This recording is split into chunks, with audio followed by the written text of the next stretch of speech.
It's going to be a tremendous schedule for the Golden Eagles of Dusty Trail, former longtime offensive coordinator under Alan Shuckman. Again, now the head coach.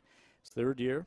Won that state championship his first year. And Jim Nance, the longtime defensive coordinator. That's one thing about the Bishop Carroll program that's been tremendous is the continuity in the coaching staff. Those guys have been together for a long, long time, since the late 90s.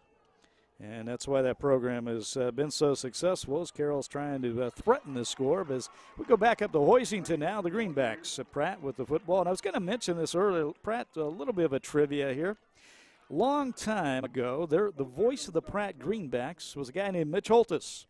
Mitch Holtis, of course, now the voice of the Kansas City Chiefs. And Mitch, this week, received his Super Bowl ring, as the Chiefs all got their rings after winning Super Bowl 54 last February, which seems like a long, long time ago. But congratulations to Mitch Holtis, a small-town guy from Smith Center, Kansas, one of the great football towns in America, and a longtime voice of the Kansas State Wildcats and then the Kansas City Chiefs. And now with a Super Bowl ring, well-deserved for Mitch, as the Greenbacks on the move here, hopping a little bit down the field. As, again, they're down 7-0 early in this game. Greenbacks in the white uniforms trimmed in green and gold. Third down 3.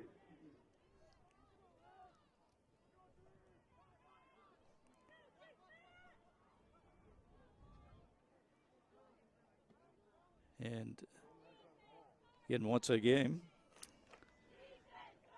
And we just got a touchdown out in Dodge City, and this is from the Crusaders of Capon as they're running on the left side into the end zone for the touchdown. And so Weston Schartz is Capon Crusaders on the board early out in Dodge City with a 6-0 lead, pending the extra point coming up here.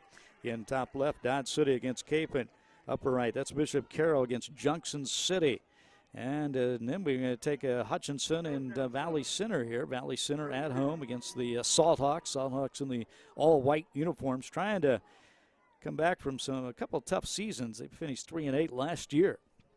The one-time dynasty in Class 6A and 5A under head coach Randy Dreiling. Of course, Randy Dreiling moving on now to take his talents to St. Thomas Aquinas in Overland Park, where he's got the Saints as one of the top programs in the state of Kansas. But see if Hutchinson can bounce back after a couple of tough seasons. Valley Center with the football in this game. No score.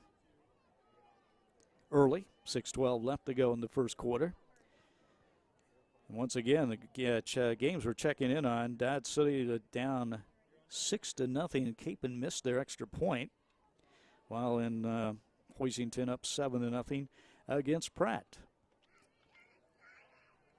And once again, it's also a beautiful night for football. Not only a chance to play and watch football tonight, it is a terrific September evening on this Labor Day weekend.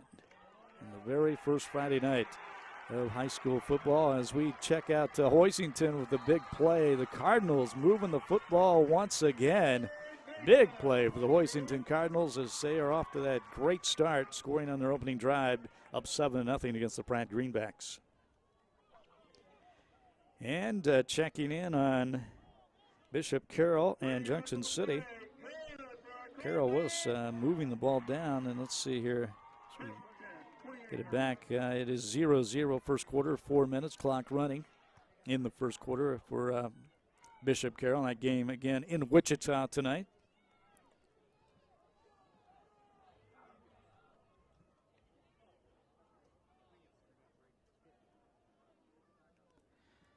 Once again, we hope to have Chet Copeland join us as soon as we can reconnect with Chet tonight. He can tell us much more about a lot of these teams. As Hoisington, the Cardinals are flying high tonight as they score again for that touchdown.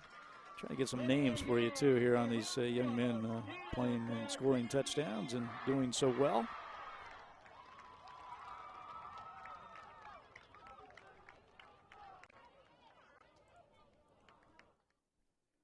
The Hoisington Cardinals. Now we check out the Dodge City. Red Demons with the football. The Red Demons, of course, in the home red jerseys, white pants. Switching over now back to Valley Center. Valley Center trying to punch one in here. And a nice defensive stand there by the Salthawks of Hutchinson. A couple yards loss on that play as Hutchinson trying to come up with a defensive stand near the goal line. And now Junction City, a big pass completion against Bishop Carroll as we switch over to Wichita. The Junction City on all white there on their own goal line. Get out of trouble with that pass play. Again, that's the game in your upper right corner of your screen. 42 yards on first down. 3 receivers off to the left of Corey. 1 off to his right. They'll move quickly, try to run a misdirection the other way. It's in the hands of Russell Wilkie. He goes down the far sideline right in front of his own bench, gets popped out of bounds, but not until he gets into Bishop Carroll territory. They will mark him out of bounds at the 35. Receiver and quarterback.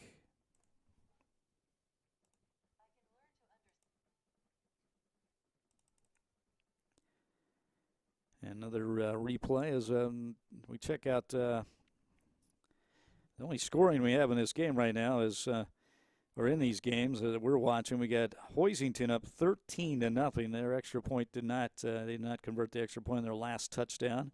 So they're up 13-0 on Pratt. Capon 6-0 over Dodge City. Well, Bishop Carroll and Junction City no score. Junction City with the football right now trying to move.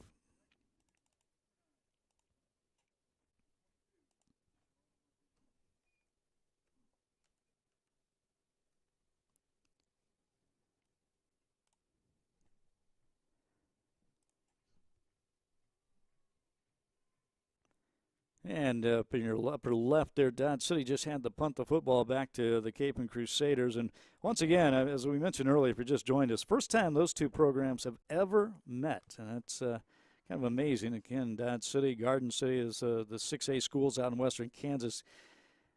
Kind of de facto members of the Wichita City Leagues. They play a heavy City League schedule. In fact, Dodge City thought that, well, originally it lost 4 games off their schedule when the City League decided to not to play out of conference.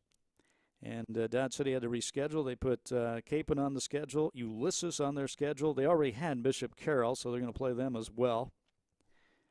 But no other City League schools. Again, the City League playing just each other this season. As the Junction City has just converted another long pass play down inside, deep inside Bishop Carroll territory. That ball, I believe, inside the 10-yard line there. And check that. We may have we got a penalty against Junction City. So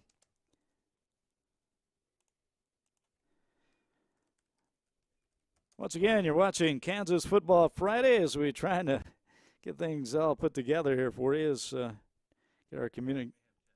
See if we can hear Chet Copeland now. He's our co-host tonight and knows a lot more about all these high school teams than anybody in the state of Kansas. Chet, can you hear me? I can hear you. Connection working a little remotely, so I apologize about that, but it's awesome. We have some football underway. Hopefully we're going to have some interviews for you tonight at some point with some sports reporters across the state of Kansas, actually out. But, man, you got some good games going on there right now. State Power's playing. Some games last night, and we're ready to go. It's been a long layoff for high school football, of course, any high school sports for that matter. Of course, we had the Shrine Bowl this summer, gave us a little bit of a teaser, but now we're in full force. We're ready to go. Some people still fighting for their life for their high school football seasons. Of course, some schools not playing for a couple more weeks, and we talk about some of these games. We didn't even expect some of these games to happen right now tonight, Leon, so that's kind of the cool thing right now. It's kind of makeshift schedule, but in a way, we got some power matchups across the state tonight. Chet. Okay, Chet, I couldn't hear you the last part of your talking there, but again, it is good to see these football games back. And I talked a little bit about previewing. We're trying to get that earlier, but 6A, we talked about the Derby Panthers, 2-time state defending champions, and I would assume they got to be the favorite again in 6A. Yeah, they do. And you know, tradition there is incredible, the culture of the program. I know they lost, of course, Division I players, you know, each and every year, but it doesn't matter at Derby. They just reload, don't rebuild there. Certainly a team in Class 6A, you know, all the state titles since they've had since 2013, one prior to that under Brandon Clark. And what he's done there, really over the last 7-8 years is quite remarkable. I think other teams that we have to look at, we have to jump over to the Eastern Kansas League, Blue Valley North, teams like that. Olathe North, kind of a question mark. They lost the Simone Award winner, who for the second consecutive week in a row, he's been ruled ineligible up in Iowa.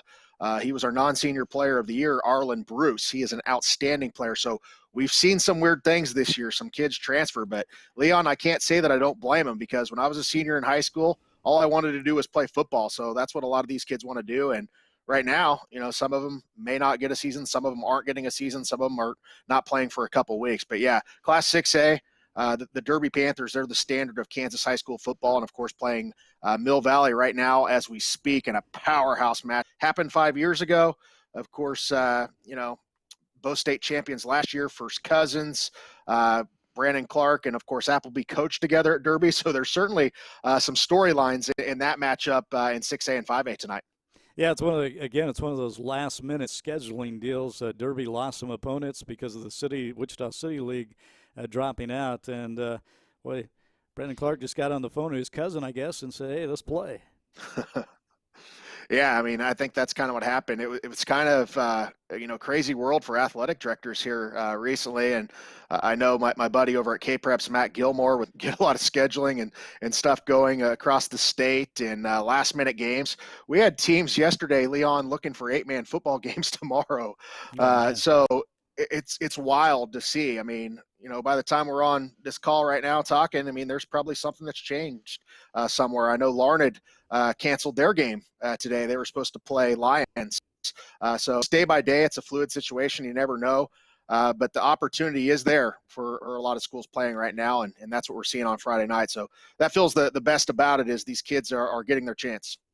And Junction City, the Blue Jays just come out of a turnover there against Bishop Carroll, so Junction City back with the football. Class 5A, talking about Mill Valley, are they the favorite again this year in that class? I think that there's a lot of teams in Class 5A. I think Mill Valley certainly has done a great job under Joel Appleby. You look at what they've done since 2015. They have 3 state titles, and in every single one of those years going in, they probably weren't to win the state championship. So they have a lot coming back. Cooper Marsh, the quarterback position, a lot of receivers, Colton Jagan, linebacker, and of course, 2-time state wrestling champion Ethan Kramer, the non-senior player of the year from Sports in Kansas last season. So they're a highlighted team. Tank Young in St. Thomas Aquinas, you can never count out Randling.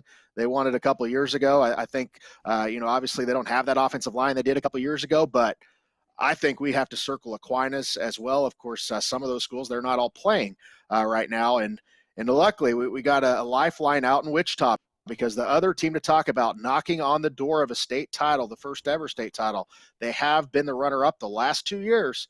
Wichita Northwest, Leon, they are very good, 7 or 8 Division I players.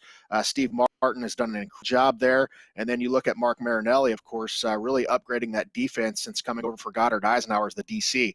So guys all over the field for that program certainly will be a factor. Even, Hayes last night with a big win. They have 3 FBS players at Hayes High. This is one of those years that I know, Hayes is fine playing in 5A, but if Hayes was in 4A like they have been in some recent years, they would definitely be a contender on 4A, which we'll talk about next. The 4A West, Leon, it is wide open. And 5A goes much deeper than what I was talking about. There's a lot of good teams there, but some of those teams I mentioned at the top, kind of have been there before and return a lot. So that's kind of what we think, but also a lot of rusty teams to begin the year because these kids don't even know if they are going to have a season, and all this stuff going on has just been pure craziness. But I think everybody pretty hungry.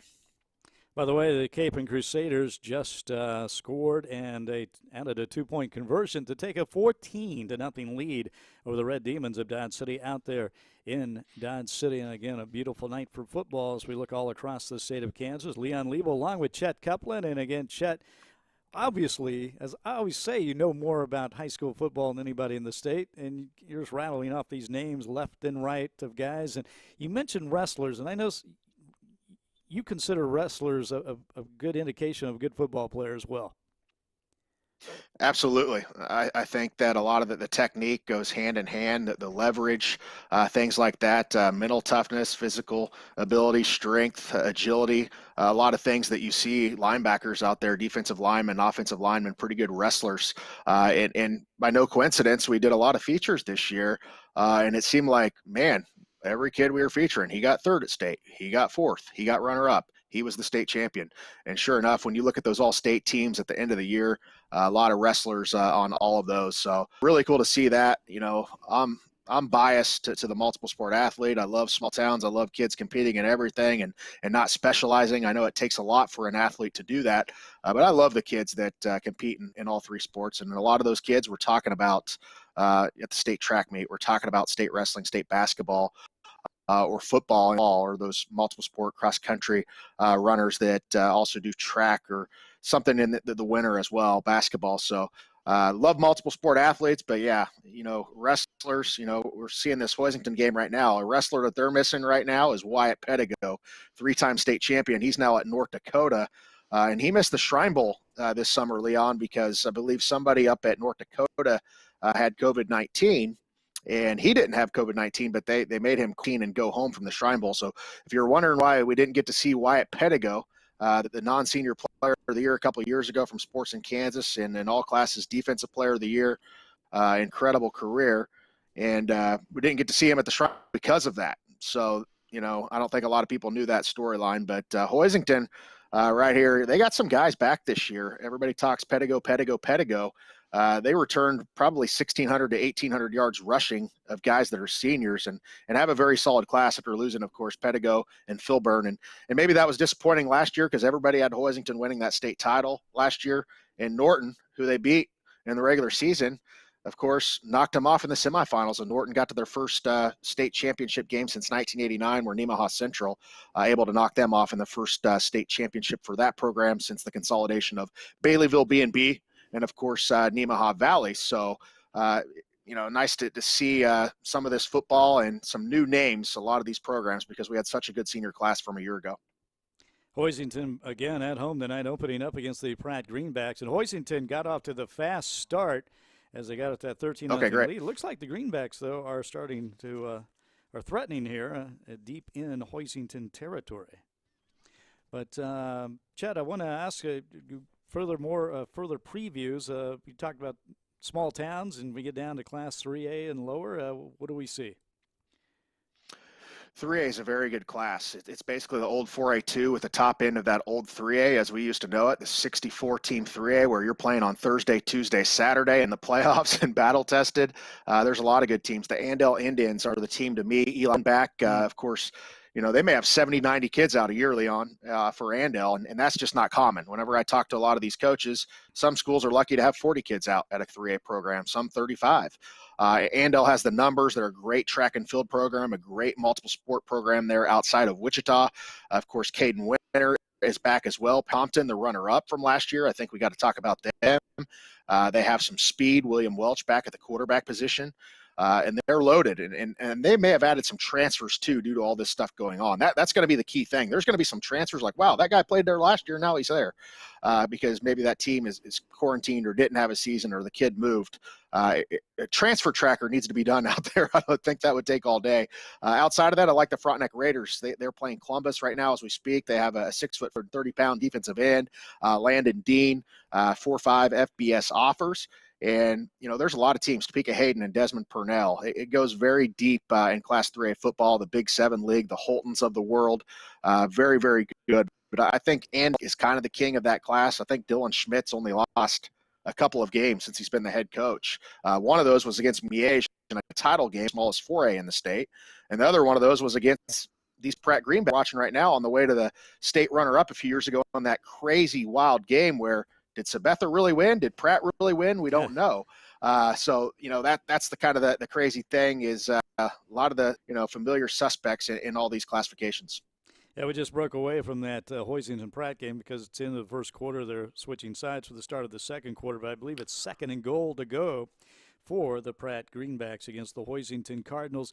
You know, one maybe good thing that's come out of all this COVID mess and changing all the schedules, we're seeing some unbelievable matchups down the road. And I talked earlier about this, but Bishop Carroll's schedule is amazing. They're going to play St. Thomas Aquinas, Bishop Miege, Derby. I believe also St. James is on that schedule. But we're also going to see St. Thomas Aquinas go up to Omaha and I think play the number 1 ranked team in Nebraska. Yeah, it's really, you know, it's kind of see a lot of the Eastern Kansas League from year to year that they have those type of matchups, they have those type of games in that. So it's nice to see everybody kind of having that kind of an all-star schedule, I guess you could say, Leon. But we're certainly going to see some games here this year that we're like, oh man, I wish we could see that every single year. And due to the situation, you know, I guess make a positive out of a negative, I guess, is what we're trying to do here and play who's available. I mean, we got weird games tonight. We have out in Goodland in the Mountain Time Zone, which is 17 miles from Colorado. We have the Liberal Redskins, who are 6A, of course, in basketball. They're 5A in football. Liberal is playing. I know Goodland's played Hayes and stuff in the past, but to me, doesn't that sound a little bit weird to you, Leon? Yeah. Goodland and Liberal playing tonight? I mean, that's kind of cool to see that. Well, we're seeing Dodge City right now take on Capon. First time these two programs have ever played, and I found that somewhat amazing. But also later this year, Dodge City's going to play Ulysses, and that's kind of what you were just talking about there. Maybe an unusual matchup and comparing school sizes there as those two will match up. But looking for opponents, it's always been tough for Dodge City and Garden City to schedule the two 6A schools out in western Kansas. Now, how's your knowledge on as we even go lower classes in the 8-man football? You know, there's a lot of really good 8-man teams in the state of Kansas, Leon. You look at 8-man 1 and Canton Galva. What an incredible game last year. I don't know if you got to catch that, but they're down 36-0 in the second quarter.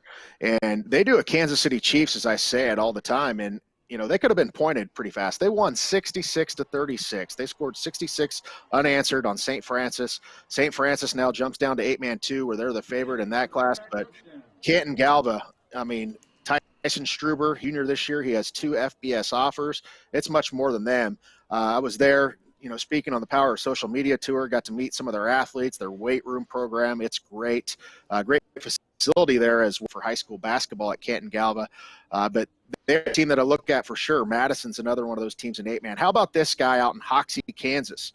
Harlan Obahaya, 7 foot, Leon, 300 pounds. I believe he's got over 10 FBS offers at this point. I've never seen a 7 foot high school football player that's kind of athletic, because he's also an all-state basketball player from sports in Kansas in 2A. So we got guys in all shapes and sizes. Leota Wichita County is another one of those teams. 7 touchdowns a year ago for Cade Ritzke. He's a guy to look at. And then, of course, you know, Hanover and Axtell. You got to look at those teams down in 8-man Division 2 as well. The 1A ranks, Centralia, Smith Center, the usual suspects are there. The Olpe Eagles, also Valley Heights could be a team, Sedgwick could be a team, and then Conway Springs, a traditional state power. It's weird saying it. Conway Springs, who was a 3A powerhouse whenever I was in high school, now all of a sudden Conway Springs is 1A. In 2A division, I think it's a little bit wide open as it was a year ago. I don't think anybody had Nemaha Central winning that state title there either. So the crazy is growth spurts, kids changing from year to year. All of a sudden you got a freshman or a sophomore that's a contributor, and that certainly changes a lot of dynamics in high school football. And update you, the Pratt Greenbacks punch it into the end zone, get on the board, and now the extra point was not good, but they cut the Hoisington lead now 13-6 that game in the second quarter. And again, out in Dodge City, Capon leading Dodge City 14-0. Red Demons with the football there. While in Wichita, Junction City now up 6-0 against Bishop Carroll Golden Eagles, the Blue Jays and the Golden Eagles. And in Valley Center, it's Hutchinson against at Valley Center, and I don't think we have a score in that one yet. Should I ask you about 6-man football, Chet, or am I going too far? Well, you're not, because Bird City, Kansas, up there at the home of, what's the steakhouse? Big Ed Steakhouse. And you have Colton McCarty, who is a star player for them. Of course, they have the Wild. I think it's still called the Wild West Bowl. It's out in Dodge City, 6-man football, and I don't know exactly how many teams we have. I think there were 12 or 14 a year ago, but not all these communities can support having 9, 10 players out for their teams. I mean, we have some co-ops out there in the 8-man ranks. I think Triplanes, Winona, Brewster is one that they co-op to play 8-man football together. It's 2 high schools. So when I say co-op, what I mean by that, it's still 2 high schools that play together. When I say consolidations, of course, that means that those schools close down and form to be one. So there are some football co-ops. They just take those enrollments and put them together. We see a lot of co-ops in Kansas of the small towns across the state. So yeah, we're covering at Sports in Kansas, border to border, 6-man through 6A, and I don't know if this is a good thing or a bad thing, but I've been to every, I believe, 6-man football stadium in the state. And if you're in Western Plains, which is Ransom, Kansas, the home of Nolan Cromwell, the great at KU, and of course the Rams, they still have that old dirt track and those tires, and it's like walking back into 1965 if I knew what that was like. Some of these towns, awesome to see some of the old school facilities and all that. All that matters is they're playing football, whether that's 6-man or 11-man, 6A, what's be. I'm going to apologize to you because I didn't expect such an extensive answer on 6-man football, but you know your stuff, man. Yeah, I guess it's worthless knowledge that I guess some people appreciate, and hopefully we're going to be checking in with some other guys. I know Dylan Sherwood was supposed to join the call at the Salina Journal. We got several people going to jump on our broadcast, hopefully, in some of these remote areas. Cell service isn't exactly great, but we can. I think we're going to go to Dylan Sherwood and talk to him right now. Here he is. Dylan, can you hear us? Hey, Dylan, what's going on? Yeah. Can you guys hear me all right? Yes, sir. We got you, man. All and right. you're a trial guinea pig today, and of course you're out there in Salina covering. How excited are you to have some high school football and high school football on a Friday night? This is amazing. It's like I was at 5A state basketball when everything got shut down, but it's great to be back out covering games. As far as expectations this year in the Salina area, kind of give us an update. Who's the teams to watch out there? What game are you covering tonight? And give us a little update on that. I'm covering southeast of Saline, and they've lost the best last 2 years to Riley County. Lost a tough one to the Falcons last year, 14-8, but they have a lot of good guys back. A core group with Jackson Gebhardt, Brian Banks, Sterling Harp, a lot of those guys that are being depended on. This is a strong group for southeast of Saline. They're up 8-2 with 8:21 to go in the second quarter. As far as other expectations for the bigger schools, I know Salina football has been down to some extent. It's no secret. I know Central has came on here recently, but there was a point in time that Salina Central and Salina South, we were talking about them playing for state titles, semifinals. What are the expectations of the 2 bigger ones in Salina this year? The thing about Salina Central this year is they are going down to the Ark Valley Chisholm Trail Division II. They were a Division I school. Enrollment numbers changed with them last year for the football classifications, but they're in the Division II, so it should be different for Salina Central, who's going to be playing Andover and Andover Central, Goddard, Eisenhower, and South's got a lot returning, but they are in that grind of the ABCTL one that has the derbies and Mays South, Mays, that are going to be really good in Class 5A this year. If you had to give a high school area Heisman, I say this a lot because I cover a lot of different areas, and I'm not talking about statewide. I'm talking in your coverage area, what your paper covers. Who would be your favorite for the high school Heisman in the Salina area this year? It would probably be Jackson Gebhardt to me. He's a great two-way player, plays in the secondary for Southeast. Just a great dual threat quarterback, and something that Mitch Gebhardt has had for 3 years. Their backfield, I did a spotlight story on both Jackson Gebhardt and Bryant Banks. Their friendship goes all the way back to second grade. They've been playing that long. They just have a strong bondsmanship and just good team chemistry. And they're the two leaders of the Southeast team who jumps up to Class 3A and are in a loaded district that features Colby, Goodland, Scott City, Russell, Smoky Valley. This district that southeast of Saline is in is pretty good. And not to mention, they have 3 really good opponents in their first 3 games, with playing Minneapolis tonight, Tom Flax in his second year. And then they also have Beloit next week here in Gypsum.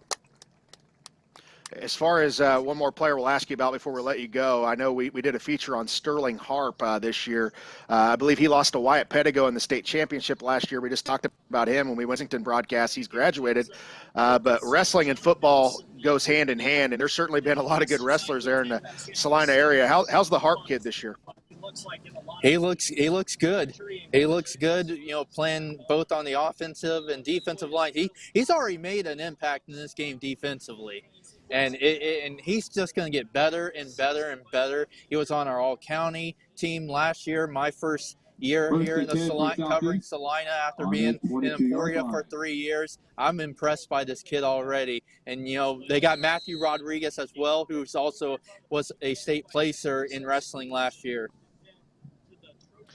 Well, Dylan, we appreciate your time today. You can find Dylan on Twitter at D. Sherwood SJ. He's a sports reporter at the Salina Journal, covering Preps as well as Kansas Wesleyan. Man, have fun out there. We appreciate it. Thanks, Chet. Thanks, Leon. Flag on the field. All right, Dylan, thank you so very much. And that's good stuff from the Salina area, Chet. And a couple updates on our scoring. Bishop Carroll has now taken a 7-6 lead over Junction City. Aiden Needens with a 1-yard touchdown run for Bishop Carroll. And the extra point good to give the Golden Eagles a 7-6 lead over Junction City. Hutchinson leading Valley Center 7-3. Miles Thompson, a touchdown for the Salthawks. Again, Hutchinson trying to bounce back from a couple of tough seasons, after those dynasty years of Randy Dreiling. It's been a tough 2 seasons for Hutchinson, but trying to get it back on the winning track. Again, the Dodge City Red Demons. Up in your upper left there, they are taking on the Capon Crusaders. Capon, Mount Carmel, under new head coach Weston Schartz, leading 14-0 that game in the second quarter. And Hoisington, in your bottom right, the Cardinals at home against the Pratt Greenbacks, and that score 13-6. Also in the second quarter, Hutchinson on top. And now we take a full screen look there at Bishop Carroll and Junction City. That looks to be a pretty good matchup right now, early in that game out there in Wichita.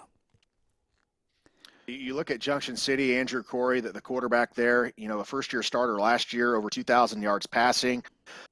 Very good. He's added some muscle. He's an all-state baseball player as a sophomore. And a lot of these guys were all-state baseball players as sophomores, and then they didn't get a season last year. So some of these guys we'd maybe know more about, but we didn't get to see them at state track or in the spring. Russell Wilkie, as you've seen, carrying the ball as well. He's been a 4-year starter there for Junction City. And, this is the same team last year that knocked off Kai Thomas and Topeka last year in the regular season. If you start on what Junction City did, I think they only really had one game where they really, truly lost. They had a lot of close games. So I think a lot of people were looking at Bishop Carroll as the favorite because it's Bishop Carroll. But Junction City football and coach no slouch whatsoever and returned a lot of nice players. And that's what we're seeing here with a little under 5 minutes to go in this game. As it just heard that in a 7-6 matchup, Bishop Carroll leading Junction City. Yeah, Bishop Carroll on top, but it seems like every time we check in on the highlights, Junction City is moving the football as they have Blue Jays with the ball right now. And a break in the action as we head back to Hoisington. And the Cardinals of Hoisington again at home against the Pratt Greenbacks. And it's Pratt with the football on their own at the 3-yard line. So the Greenbacks got some work to do here. And the quarterback keeper, a nice gain there. And give them some breathing room. Also, I'm going to check in on one of the big matchups in the state of Kansas, Chad. Of course, we talked about it earlier. The 2 defending champions from Class 6A, Derby Panthers at Mill Valley, the defending 5A champions. Mill Valley leading late in the first quarter, 14-7. It was 14-0, but Derby just got on the board when Lim Wash scored or threw a screen pass to Dylan Edwards. And Edwards went for 85 yards for the touchdown. Dylan Edwards, by the way, he is the son of Leon Edwards, a former great running back at Wichita Southeast, one of the all-time City League best, went on to play at K-State. Dylan Edwards, just a sophomore. I saw him play as a freshman in the state championship game last year against Olathe North. He didn't start. He kind of got in on mop-up time and scored a touchdown. It was amazing. He was just a ninth grader, but he's an outstanding player as Derby's future, of course, looks very bright. Yeah, absolutely. You talk about Edwards. You know, he was at a combine this summer I was at, in handheld speed. He's sub 4.4 as a sophomore. So, you know, they lost Trey Washington last year. All of a sudden you get a sophomore that. So that's a very talented matchup. I think we're going to have Danielle Soxie at some point come on. She's a reporter for KQ2. She's out at the Mar Hill game out in Atchison. They're playing McLeod tonight. So hopefully we're going to have an update from her, as well as several more people across the state. We do appreciate Dylan Sherwood coming on. I used to do some stuff with him whenever he had a radio show in Emporia. So it's great to feature these people around the state. And again, up in we've got some new highlights coming in as we can check out. Right now we're still looking at Hoisington Pratt, but out in Mineola. Actually, this is Kiowa County. Mineola leading 32-12 in the second quarter. There it is, as we see the Mineola Wildcats in the white uniforms, tripled in the purple and gold, and Kiowa County, Greensburg, and the consolidated schools from around that area. What'd you say there, Chet? I missed you. I'm sorry. The number one 8-man football field in the United States. They're playing on that. The point that when it was built after the tornado hit Greensburg, they built a full turf field there, 80 yards, and nobody had an 8-man turf field that was 80 yards. And I've been there multiple times on some stadium tours. And Kiowa County, former Greensburg Rangers, of course, and is it Haviland Dragons? It's Haviland, that's yes, and the Mullinville consolidation Mustangs. now playing on that. I think Mullinville might be involved in that consolidation, but I'm not positive. But, Chet, you've done your homework here, man. You're catching up with me on some of the stupid trivia. Hey, the last time that we had a show together, we were talking about Walt Disney's grandpa being born or buried in Ellis, Kansas. Yeah, but you know all the good steakhouses, man. Well, if you saw me, that you'd realize why. And once again, as we're checking in on live action from across the state, we've got 4 games going on at once on your screen. And once again, upper left, that is, where am I here? Yeah, that's Hutchinson and Valley Center. As again, the Salthawks leading the Hornets 7-3 that game in Valley Center.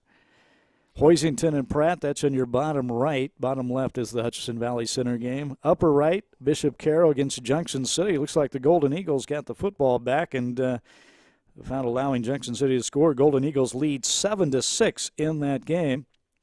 And in your upper left is the Mineola has just scored and is now up, or actually Mineola has just scored. If I got that right, 40-12 now over Kiowa County. Trying to keep up with everything going on here. Again, this is our first night, too, as Kansas Friday Football Friday, kicks off across the state of Kansas. Leon Lebo along with Chet Copeland. And to keep you up to date. And then we're going to have some more insight from across the state. Chet, we got somebody else coming up for us? I believe Danielle's told me she's joined the call, but I don't know if it's coming through or not yet. She's at the Mar Hill game tonight with KQ2 out of St. Joe in Northeast Kansas. So we're going to get an update there as well as an update in Northeast Kansas from her. Danielle Soxley, we'll hear from her soon. She told me she's on the call, but just checking on that to see if she'll come through. I think we have Danielle. Danielle, can you hear us? There she is, Danielle Soxie with KQ2 on. It's a little echoey. Can you hear us, Danielle? So you might have to repeat yourself. Danielle's at the Mar Hill game and, of course, playing McLeod tonight. Give an update in Northeast Kansas, Danielle, and everything going on at the Mar Hill game tonight. Well, it's already 28-0 and about almost done with the second quarter, so almost done with the first half. Mar Hill is up, and one thing I want to point out, there are 12 seniors this year for Mar Hill. 8 of them are returning. 4 of them are new, either because they're a transfer or they decided, hey, it's my senior year. I'm going to come out and play football with my friends because this may be it. So, and they are all showing up. Everyone, I think I've heard almost every senior's name tonight already. What's it like actually being at a sporting event tonight? And I know your brother's also on the team, so you're a reporter and you're covering a game that your brother's playing in, so it's extra special for you. It's his senior year. But what's it like actually covering a high school football game since we've been without sports so long? I will say last weekend I got to go to an 8-man football game in Missouri. I got to see Mound City, and they showed up, 50-0 win. So this is my second game actually this year, but it's so weird being here. And like you mentioned, my brother, I will say I got emotional when the seniors came out and led the team. I almost started crying because it's my last time watching my brother play high school sports, but I want to say someone just scored right now. Yep.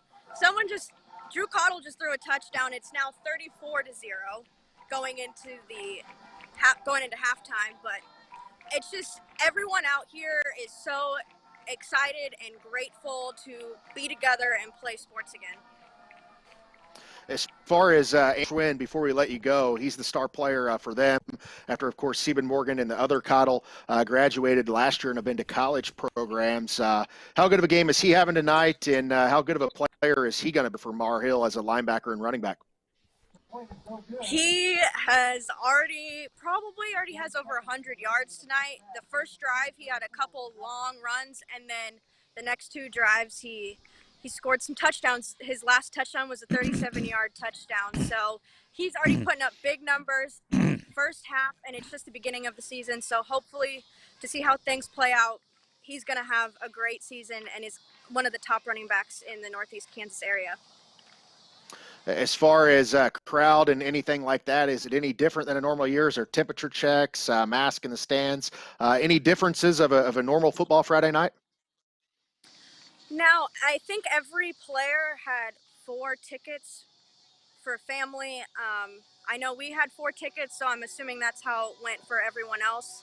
Everyone has masks. I have mine right here, but I took it off for this interview, and I'm on the end zone away from everyone else. But other than temperature checks and just wearing masks and limited tickets, it's pretty much the same. It's almost a typical size crowd. There could be a few more people here as in students. I know some students are trying to get in with, hey, do you have an extra ticket, asking their friend on the team, but a lot of them have their family members coming in first.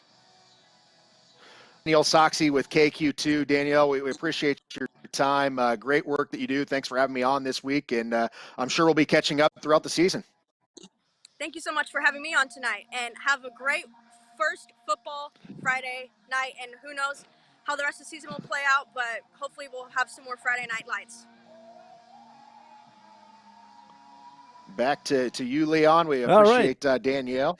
Thank you so much, Danielle. And Chet, Danielle, talking about the emotion she felt seeing her brother run on the field, kind of indicative of the importance, I think, for a lot of people for high school football, just to see high school football in these extraordinary times. Yeah, to some people it may seem small. High school football is a feel-good story, camaraderie built, the relationships, those kids that you went to school with, K through 12, and coming together on a Friday night and playing in front of your community, representing your school. It's much more than just football. The feels, the sounds, the smells, the sights that you get on a Friday night, there's just something really special about it. No matter if we're talking about a town of 200 or a town of 300,000, just really special. And in all parts of the state, all parts of the country for that matter. We need something to feel good about right now, Leon. And I think this right here has allowed us an outlet right now to play some sports and not have so much negativity of, everything being COVID. Now, not avoiding the situation by any means, but it's nice to actually see something besides all that going on and kids actually out enjoying themselves. Yeah, I'm at the point I'm not sure what the right decisions are anymore, but I got to admit I like seeing some of the school boards deciding to allow activities going on. And again, Wichita School Board reversed its position earlier this week. Olathe last night and Blue Valley today. So there'll be activities, fall activities in those school districts. We're going to take a break real quick, but first I'm going to give you an update on the score. Mill Valley now leading Derby 21-7. Mill Valley converting a turnover. Cooper Marsh, his second touchdown of the game, as Mill Valley over the defending 6A state champion Derby Panthers 21-7 in the second quarter. We'll be back with more of Kansas Football Friday right after this.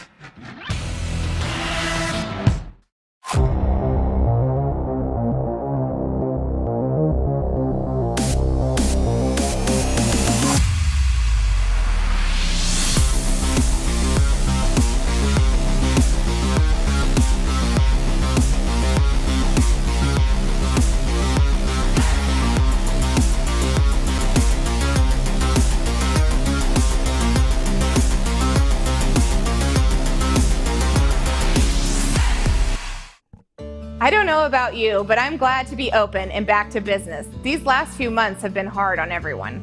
Here at Lewis Automotive Group, we've always promoted buying local, and now it's more important than ever.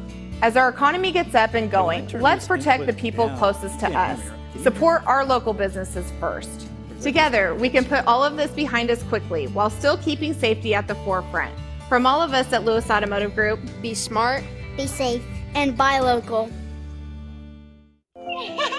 How do you see the world? Ha! At Shriners Hospitals for Children, we know that changing how you see things.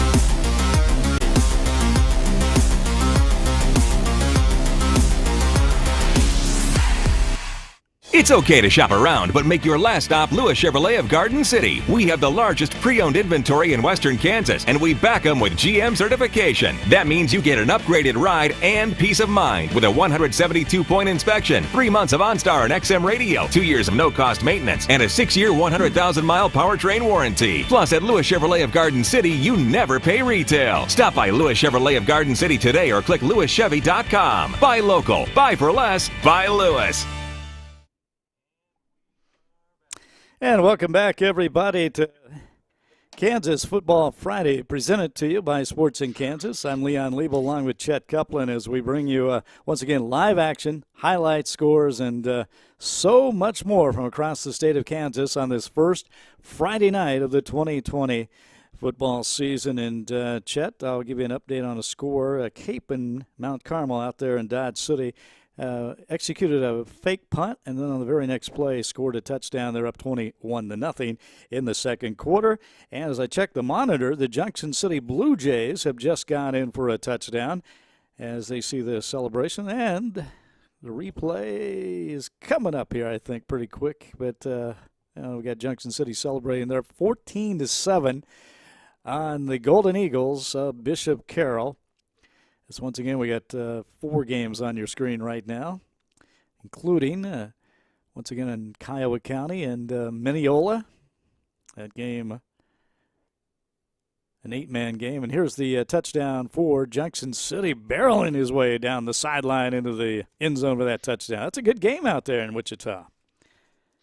Yeah, something that you always got to factor in with the Junction City and Chapman schools. They have a lot of move-ins and move-outs because the mill base is there. So one year you may have a kid that comes in there and you never even heard of the kid. And a lot of people, of course, in the area with the military base and all that. But some score updates that I'm getting across the state. You can also follow along at Scores in Kansas on Twitter. We have that going on. And, of course, a game that kind of was interesting to me. I've been talking a lot about DeSoto, Leon, and how they've really grown as a program for a few years. In the second quarter, DeSoto leading Free State 28-7. Tonganoxie has a couple of transfers that they've added from Free State, and of course Piper. They're leading Tonganoxie's leading Baser Linwood 21-7. An interesting note down in Southeast Kansas, and 2 very good Class 3A programs. Frontenac and Columbus tied at halftime 0-0. And how about this game last year of the 2 state runner-ups out of the MCL? Norton leading Smith Center 14-6 in the second quarter. Holton over Nemaha Central 12-0. Republic County, this was kind of shocking here to see this as well. Republic County and Belleville leading Beloit 14-0 at the half. And here's some six-man football for you here, Leon. Pawnee Heights 14, Deerfield 7. In the second quarter, we go out to Western Kansas as well. Colby 21, Hugoton 0. That six-man game, that's a little low scoring for a six-man game. 14-7 in the second quarter. Yeah, very, very low scoring. And you'll see, eight-man football and stuff. We'll see some 88-66 type games and some craziness going on around the state. But I'm kind of intrigued by Mill Valley, kind of all over Derby early on. Manhattan up on Garden City about 10 minutes ago. The last that I looked at that. Holcomb up on Cimarron 21-8.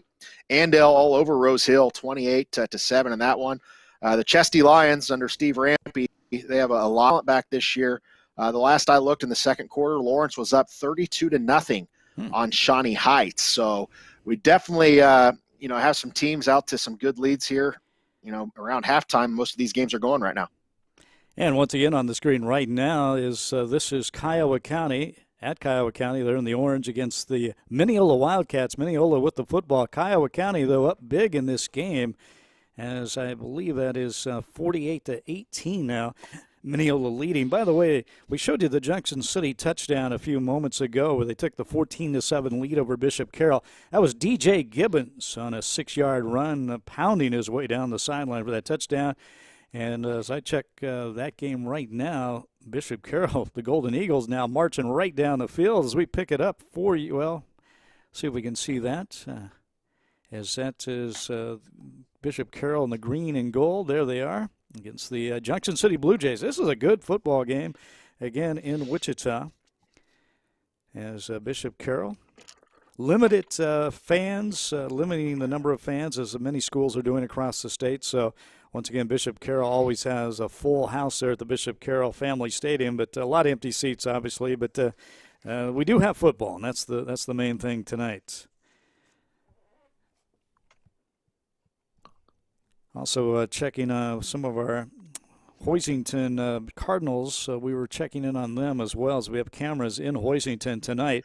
And it is halftime. The Cardinals, they got out to that 13-0 lead. They lead 20-6 now over the Pratt Greenbacks. Here's the Mineola Wildcats on your screen. A little pitch out to the left side and just short of the goal line for Mineola, who a few years ago had some pretty good football teams, won the state championship.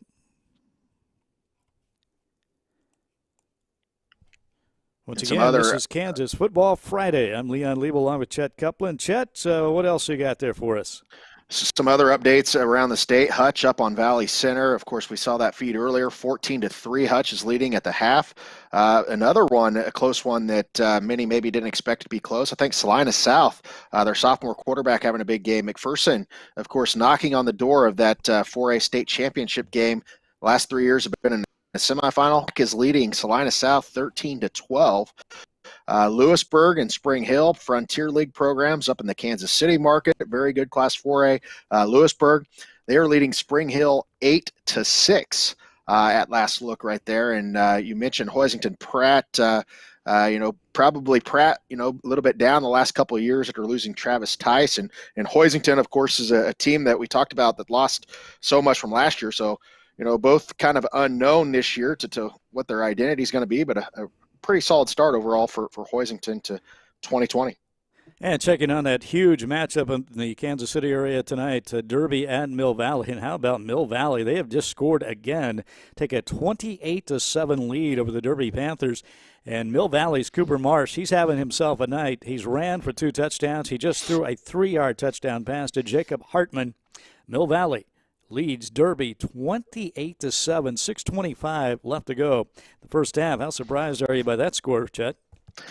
I sound like an idiot on my statewide radio shows and updates this week because I said it would be a coin flip style matchup, and I thought that it would be a good game. But, Mill Valley flexing their muscles, and that's been a program that's been developed by Joel Appleby up there. They were independent a few years ago and then joined the Eastern Kansas League.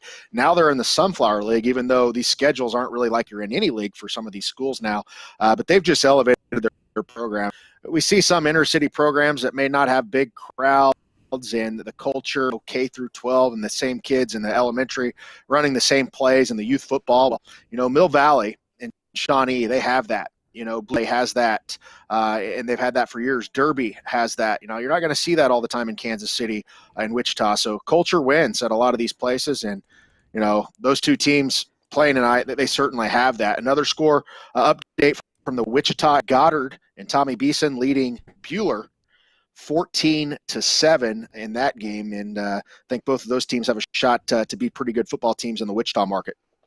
By the way, get back to Mill Valley. That's a school that's really grown in enrollment over the years, and now a 5A school. A lot of people always ask me in western part of the state, central part of the state, where is Mill Valley? It is in Shawnee, Kansas, suburban Kansas City, but it kind of started out as a rural area school, and then the Shawnee, the suburb, has really grown out to surround it, and the school has really grown, and boy, they've taken off with their sports programs, and especially football, 3 state championships. They also got a basketball, I believe, title under their belt here in recent years as well. So the Jaguars of Mill Valley got it going, leading Derby 28-7.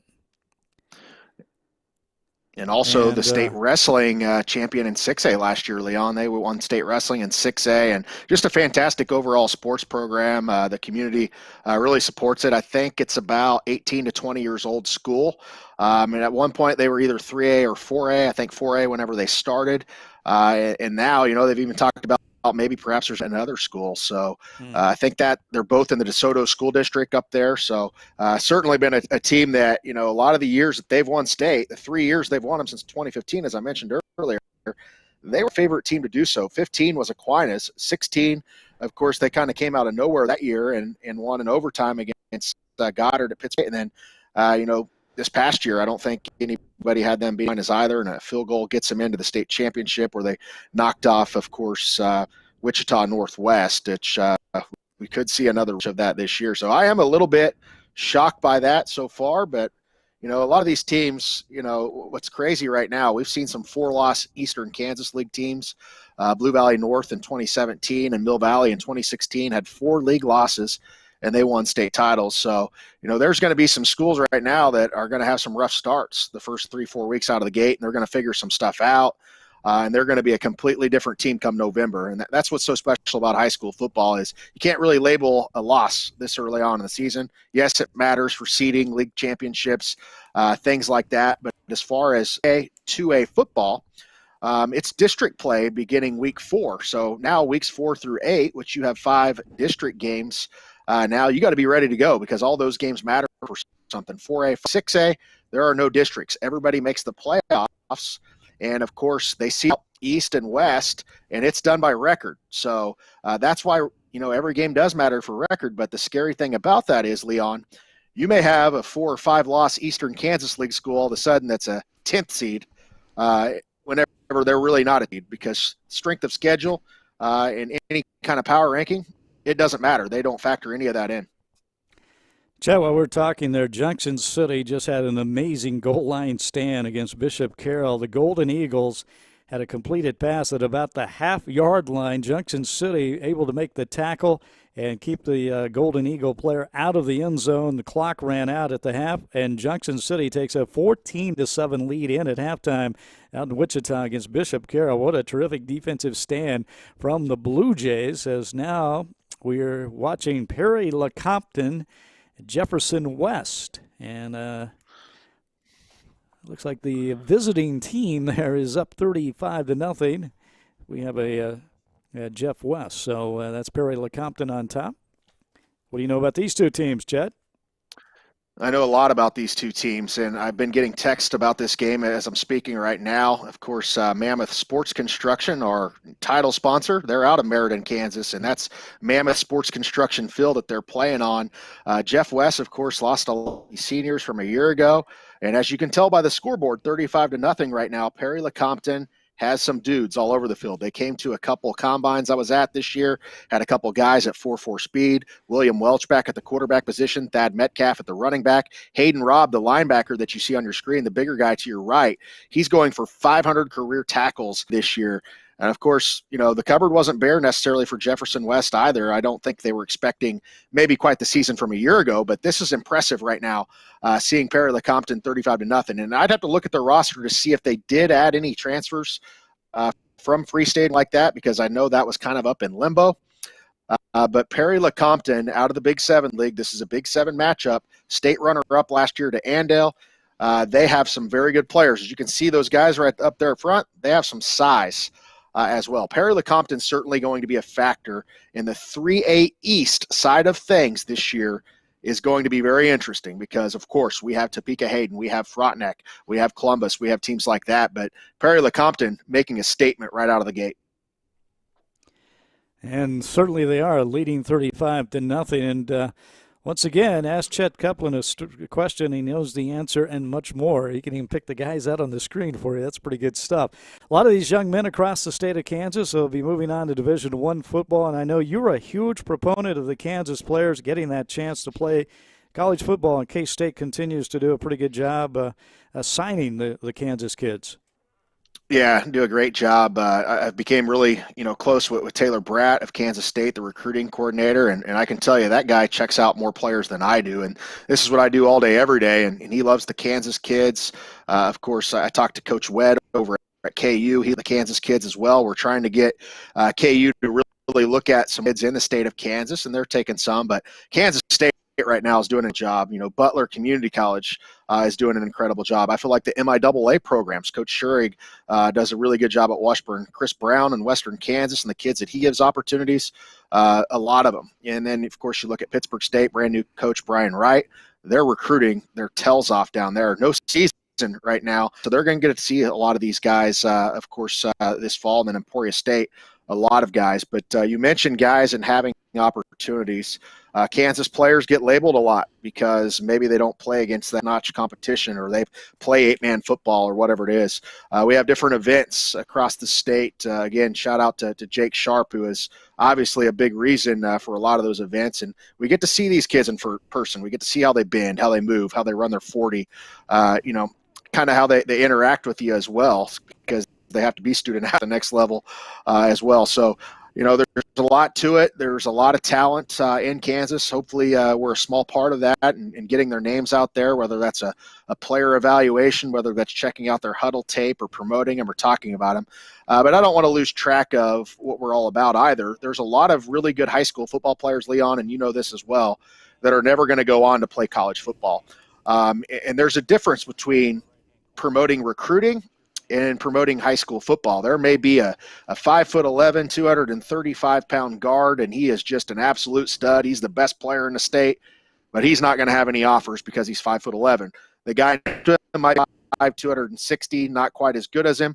He's going to have those offers because, of course, potential at the next level. So that's why sometimes, people get confused because we're talking about an 8-man player, this, and that. Well, we're not saying that he's going to be a Division I player. We're here to promote high school football in general, like we talked about. And as this team that we're watching right now, I don't know who that 62 is yet, but I need to check that guy out because that's a big dude.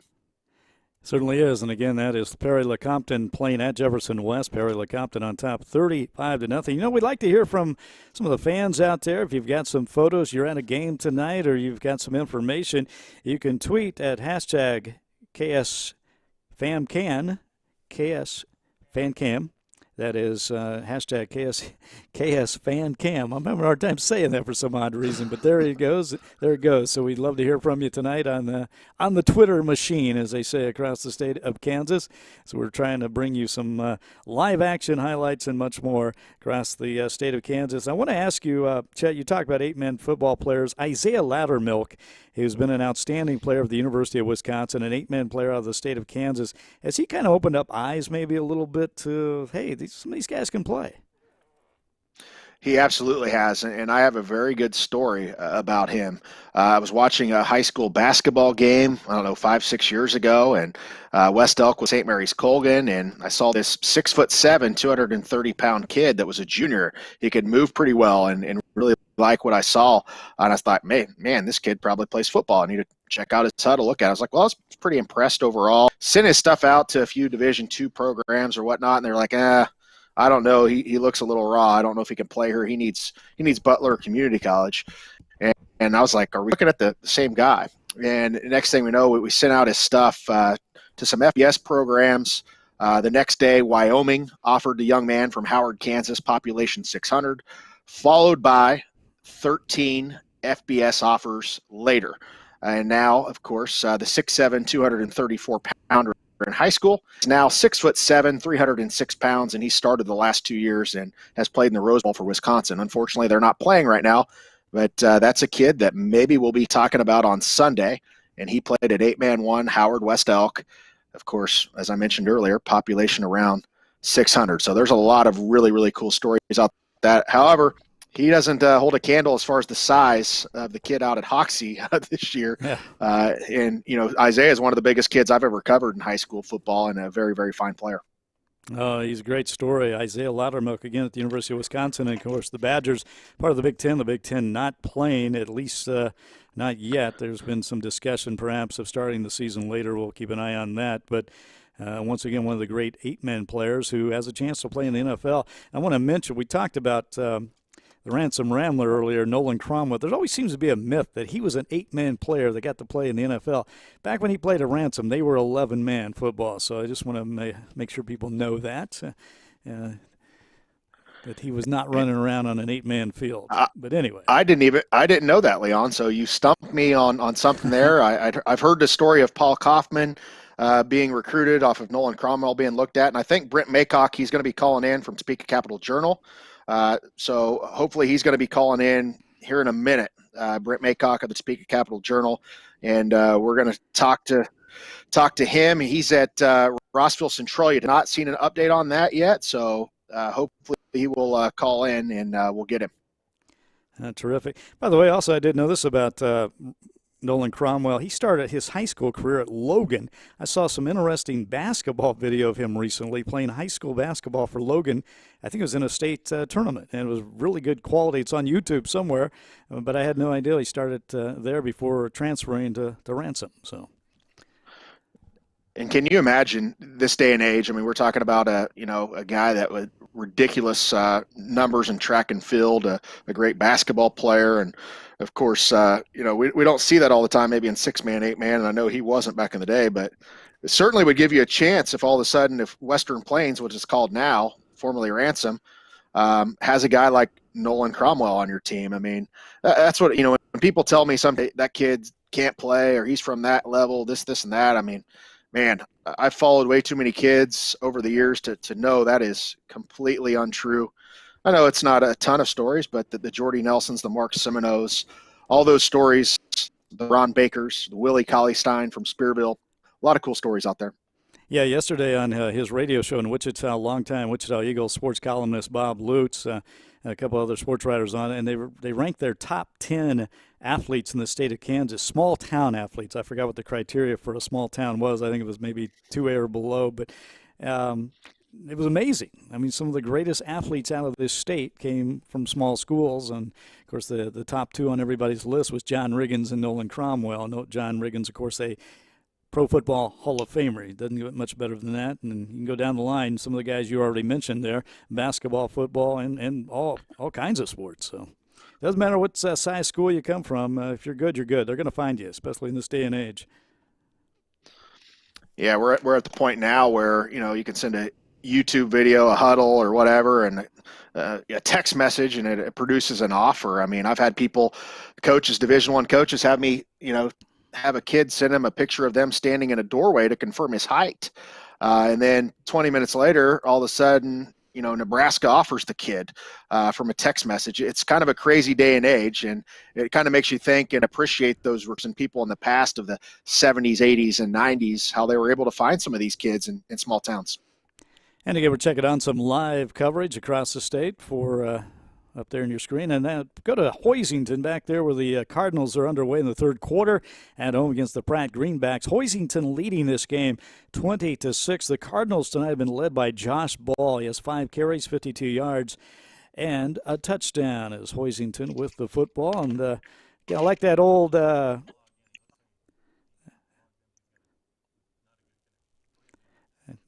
Hoisington out of the old the choir boy style huddle from and we may have a special, we're trying to check on, we're going to have a special guest coming up here again as we go all across the state and talk to reporters, as we will have coming up Brent Maycock from the Topeka Capital Journal shortly. He's next on our list as once again we've got a new game. We've got Washburn Rural at Seaman in Topeka tonight. And that's a league, the Topeka League is really, Chet, can you explain what's going on with the Topeka schools and the change in leagues all of a sudden? Yeah, I mean, we've seen, Shawnee Heights and Seaman leave, and it's kind of hard to keep track of. And, some of these schools, like Topeka Hayden, who, of course, in the Centennial League, they're locked into games now. So I was kind of shocked a few years ago when some of these teams left, some of these to the United Kansas Conference and all that. But, overall, the football pretty good, pretty solid in the Topeka area.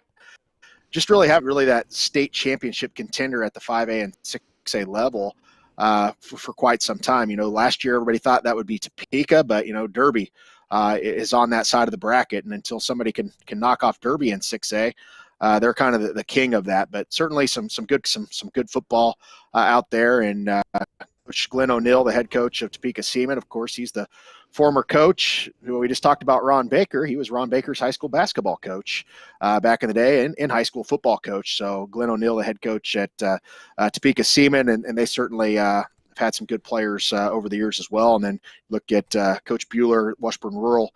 He's the head coach there, was the head coach of the Shrine this summer as well, former Rossville head coach in this matchup tonight in Topeka.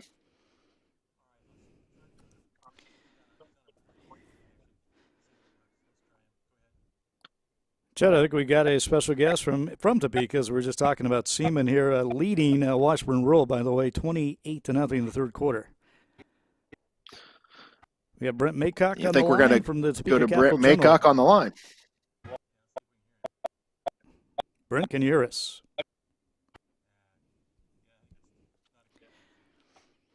Apparently we don't have a good connection right now with Brent, so we'll try to get him a little bit later. I'm going to update you on that another score as I'm keeping an eye on that Mill Valley Derby. And, man, Mill Valley is just pounding Derby right now, 35-7. And Cooper Marsh is the big star for Mill Valley as he just ran for his third touchdown in the game. Also has a touchdown pass. His last touchdown run was for 36 yards again. Mill Valley leading Derby 35-7. Mill Valley, the defending 5A state champions. Derby, the defending 6A state champions, two-time defending 6A champions. Again, the head coaches, first cousins, Joel Appleby of Mill Valley, Brandon Clark of Derby, and it looks like Joel might have bragging rights in the family. Yeah, incredible to see that and a game that we didn't even think was going to happen this year. So we talked about some good things, if anything, to come out of it, some of these all-star level matchups. So definitely a fun one to follow for sure. And this one right now that we're watching, Leon, I don't think a lot of people expected this to be quite a blowout. I know Jeff West, the Saley brothers that they have there, Danny, 6'4", 330, and Penny, our Sports in Kansas player of the year on the defense, they were back, but they lost their kids in the left corner. But Perry LeCompton, man, they have some guys, as we mentioned. I really feel like their quarterback's an MIAA prospect, and Billy Welch, over 2,000 yards passing a year ago. We talked about Thad Metcalf. That's a very good Class 3A program, and would not be surprised to see Perry LeCompton knocking on the door to getting back to that Class 3A state championship game. Hoisington Cardinals on your screen right now. They just scored a touchdown to take a 26-6 lead, and now they went for the two-point conversion, and they got it, and that's going to make it 28-6. Hoisington on top of the Pratt Greenbacks. So Hoisington looks like they're off to a good start, Chet. Yeah, they really do. Don't look like they dropped off much. And I've even heard they might even be playing a freshman offensive lineman in that game. I was actually on Great Bend Radio today, and Cole Reif hosts a show. And, of course, Cole Reif is the voice of Hoisington. So, I kind of have an inside look at a lot of these programs, talk to the radio host or their coaches or somebody like that to get some info. And the Hanslick kid, a very good player for them. And it's probably his brother was Hunter Hanslick a few years ago. I don't know where Hoisington get some of these kids. Coach Baird does an outstanding job there at Elton Brown Stadium there, a beautiful facility, kind of an old school look with the new turf.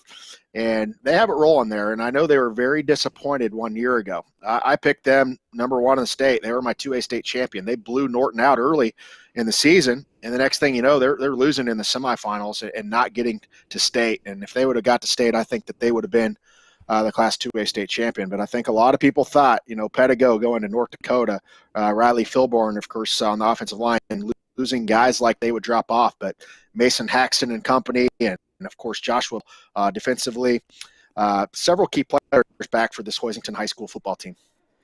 And we switch back now. Again, this is Washburn at Seaman, and Topeka Seaman up 28-0 over the Junior Blues of Washburn Rural. And another game we've been checking on is still halftime at Bishop Carroll. Junction City leading the Golden Eagles of Bishop Carroll 14-7. Junction City of an incredible goal line stand, stopping a player at the 1 yard line as the time ran out. And those two teams getting ready to get back on the field shortly as we switch back to Hoisington. And there's the Bishop Carroll Golden Eagles, led by their head coach, Dusty Trail, leading the halftime prayer there at the Catholic High School as they get ready for the second half of action against the Junction City Blue Jays. Once again, Blue Jays up 14-7 on Bishop Carroll. And back to Hoisington and the Pratt Greenbacks with the football. And Chet, before you were on with us, when we were having some communication way at the beginning of the show, I was talking about the trivia of Pratt. The former voice of the Pratt Greenbacks a long time ago was Mitch Holtis. And now this week, Mitch Holtis got a Super Bowl ring. How about that? Even small-town broadcasters can make it big. I have Wyatt Thompson on my show weekly and talk to him as well as Brian Haney. And Wyatt Thompson, of course, is the voice of the Kansas Wildcats and one of the nicest guys in broadcasting. And he told me his first game that he ever broadcasted back in the day, and I don't know if this is the mid-'70s or whenever it was. I'm not sure how old Wyatt is, but he was lifted up in a bucket with a tractor to call a game in Bird City, Kansas. We talked about six-man football. That's the voice of the Kansas State Wildcats. He's been the voice of the Colorado State as well. Hayes, it's not where you start sometimes. You talk about Mitch Holtis. At one point, I think he was pulling double duty at Kansas State in the Kansas City Chiefs. And I think even at one point when his son was the quarterback for Silver Lake and C.J. Hamilton, he was commuting to Kansas City to work, but he called a few Silver Lake Eagle games, I believe, back in the day as well. So it's always awesome to hear some of those stories and where some of these guys that we know that are kind of celebrities in the announcing field get their start. Hey, you mentioned C.J. Hamilton. I think one of the reasons Mitch decided to commute, he wanted his son to play for C.J. Hamilton, the legendary coach of Silver Lake. And correct me if I'm wrong, but I think it was you, Sports in Kansas, that put out some unbelievable stats on C.J. Hamilton, how many guys he's coached, and his record is just incredible. Yeah, to give you an idea how long that C.J. Hamilton has been a head coach, there are men that are 63 years old right now that had him as a high school football coach. He has been for 45 years. 432 wins, 99 playoff wins all time. He has played 18 state championship games. That sounds made up. And the cool thing about C.J. Hamilton, there's a lot of people that will run that same offense, whether it's flex bone or whatever it happens to be, and that they won't change from it, or they'll pass. Well, I've seen C.J. Hamilton do a little bit of everything. He adapts to the talent surrounding his program. We've seen him run heavy. We've seen him 50-50, multiple. He's done a lot over the years, and what an incredible career, and it's still going. I also got to give a shout-out to John Holmes. I realized John Holmes was only 36 years old at Miege. He is 6 years old, and he already has 6 state titles. So I thought that was kind of cool. I thought John was a little bit older than that, but, man, he's been winning state titles since he's been like 29. And Bishop Miege going for their 7th straight this year, which I believe would tie the record for the most consecutive state champions in Kansas. I think, oh boy, maybe I shouldn't have gone this way. My numbers may be wrong. I'm just off the top of my head here, but I know Bishop Miege going for their 7th consecutive state title. Yeah, and I think it'll be their 11th all-time title as well. I think Lawrence has 10 titles all-time, tied with Liège. And then, of course, I believe I'm missing one other team up there. Smith Center has 10 titles. So, Smith Center and Miege could add another one this year. And Lawrence, they're on the west side. It sounds, how crazy is this? How crazy geography is in Kansas. We call it the 6A West bracket. Lawrence and Lawrence Free State are both on there. Now, we've seen that. But Gardner-Edgerton is how far from Missouri state line? Probably not too far. And they are on the east bracket, or west bracket, rather, in Class 6A. It is interesting, but it's the way the population is, especially the larger schools, has shifted. As we talked earlier about some of the western Kansas schools in Class 6A, you only got Garden City, Dodge City out there, and those schools have always battled to get their schedules filled, and that's why they play a lot of the Wichita City League schools, of course. And once again, Dodge City still is playing Cape in the night. It was one of our games we were watching. As right now, we're back in Hoisington. It's the Cardinals up on the Pratt Greenbacks 28-6. Hoisington jumped out to an early lead in this game. They scored on their first drive and then scored again to take a 13-0 lead. Pratt came right back, though, and made it close 13-6. But ever since then, it's been the all Cardinals at home tonight on that brand new turf in Hoisington. And that stadium looks pretty good. I don't know how many years ago it was. That stadium took a pretty good hit by a tornado, and I think I was doing news back then and I had to cover that. So, and now we switch it back in Topeka, as it is Washburn Rural at Topeka Seaman, and Seaman continues to lead 28-0 over the Junior Blues.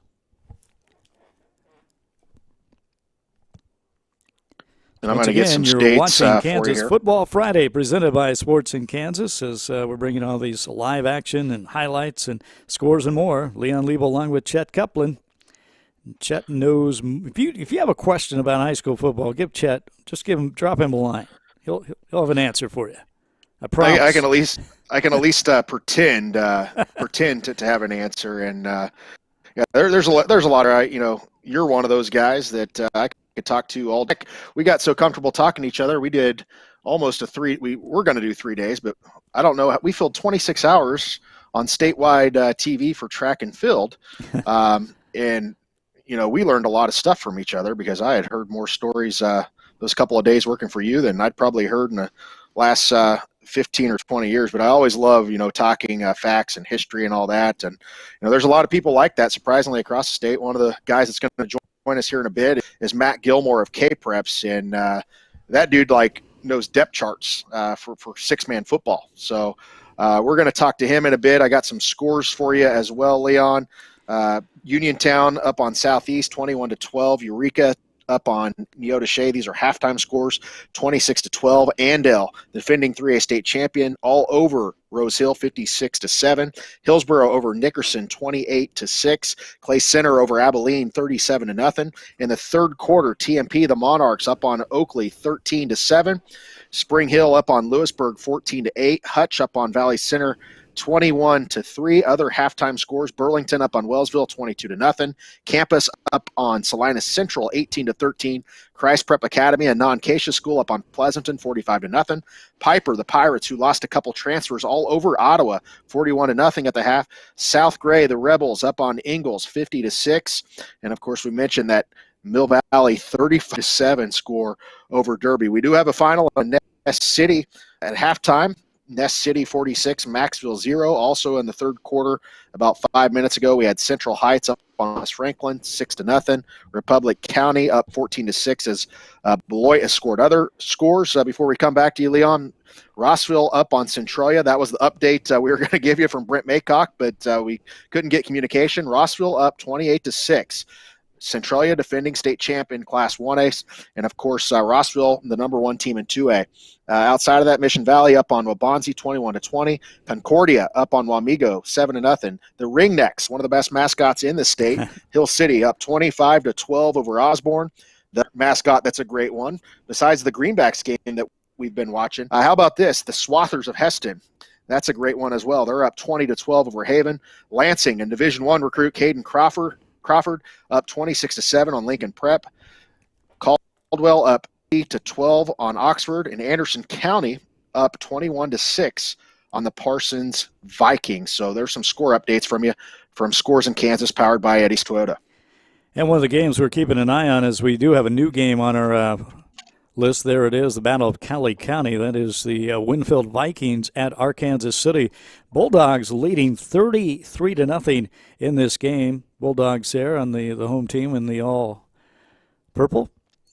Winfield Vikings in the white, as again Arkansas City leading 33-0. One of the better games though tonight, Bishop Carroll and Junction City, which we have been following, and Bishop Carroll just scored a touchdown, got the extra point. They have tied that game 14-14 in the third quarter, so that is a good one. The Golden Eagles of Bishop Carroll and the Blue Jays of Junction City. And I think we're going to have Hayden Barber of the Wichita Eagle join us here shortly. I believe he's going to try to call in, and we'll get it from the Wichita area. He's at the Andover game, so we'll catch up with him hopefully here in a minute or so. Andover Mays to get an update 5 or 6 minutes with him. And there's a lot to talk about down in Wichita, of course, not just with the football on the field, but what's been going on there with the USD 259, the school board reversing its decision this week to allow football to be played. And it'll be in-league only. I believe no fans will be allowed, but we'll ask Hayden a little more about that coming up later. By the way, Bishop Carroll, I mentioned, tied that game. That touchdown was scored by Hunter Trail with a rushing touchdown. Hunter Trail, the son of the head coach of Bishop Carroll, Dusty Trail. So Dusty and Hunter Trail. Some great names there from Bishop Carroll. Yeah, we need to do a list of names. You know, one of the best names I joke about now, which he's the starting running back for the Kansas State Wildcats. And that was a kid that, kind of under-recruited, walked on to Kansas State, walked on to Louisville before, and then was at Fort Scott. But Harry Trotter was his name, one of the coolest names. Now the starting running back for the Kansas State Wildcats. Yeah, I was at the K-State KU football game last year, and Harry Trotter had a great game against the Jayhawks for the Wildcats. And I'd like to know who the left tackle is for Junction City, a guy with a lot of size, and we've seen a lot of size tonight. I've gone with some of these videos, and it's amazing. Bigger, faster, stronger. Some of these kids, I don't know how they grow them or where they grow them, but the weight room and what they're feeding these kids and supplements and things like that have certainly made a big difference over the last 20 years. And once again, we're, as they say in the business, efforting Hayden Barber from the Wichita Eagle, as we hope to go to him shortly here, as we're Hayden. Okay, but again, we are watching Junction City and Bishop Carroll right now, 14-14 in the third quarter, game tied.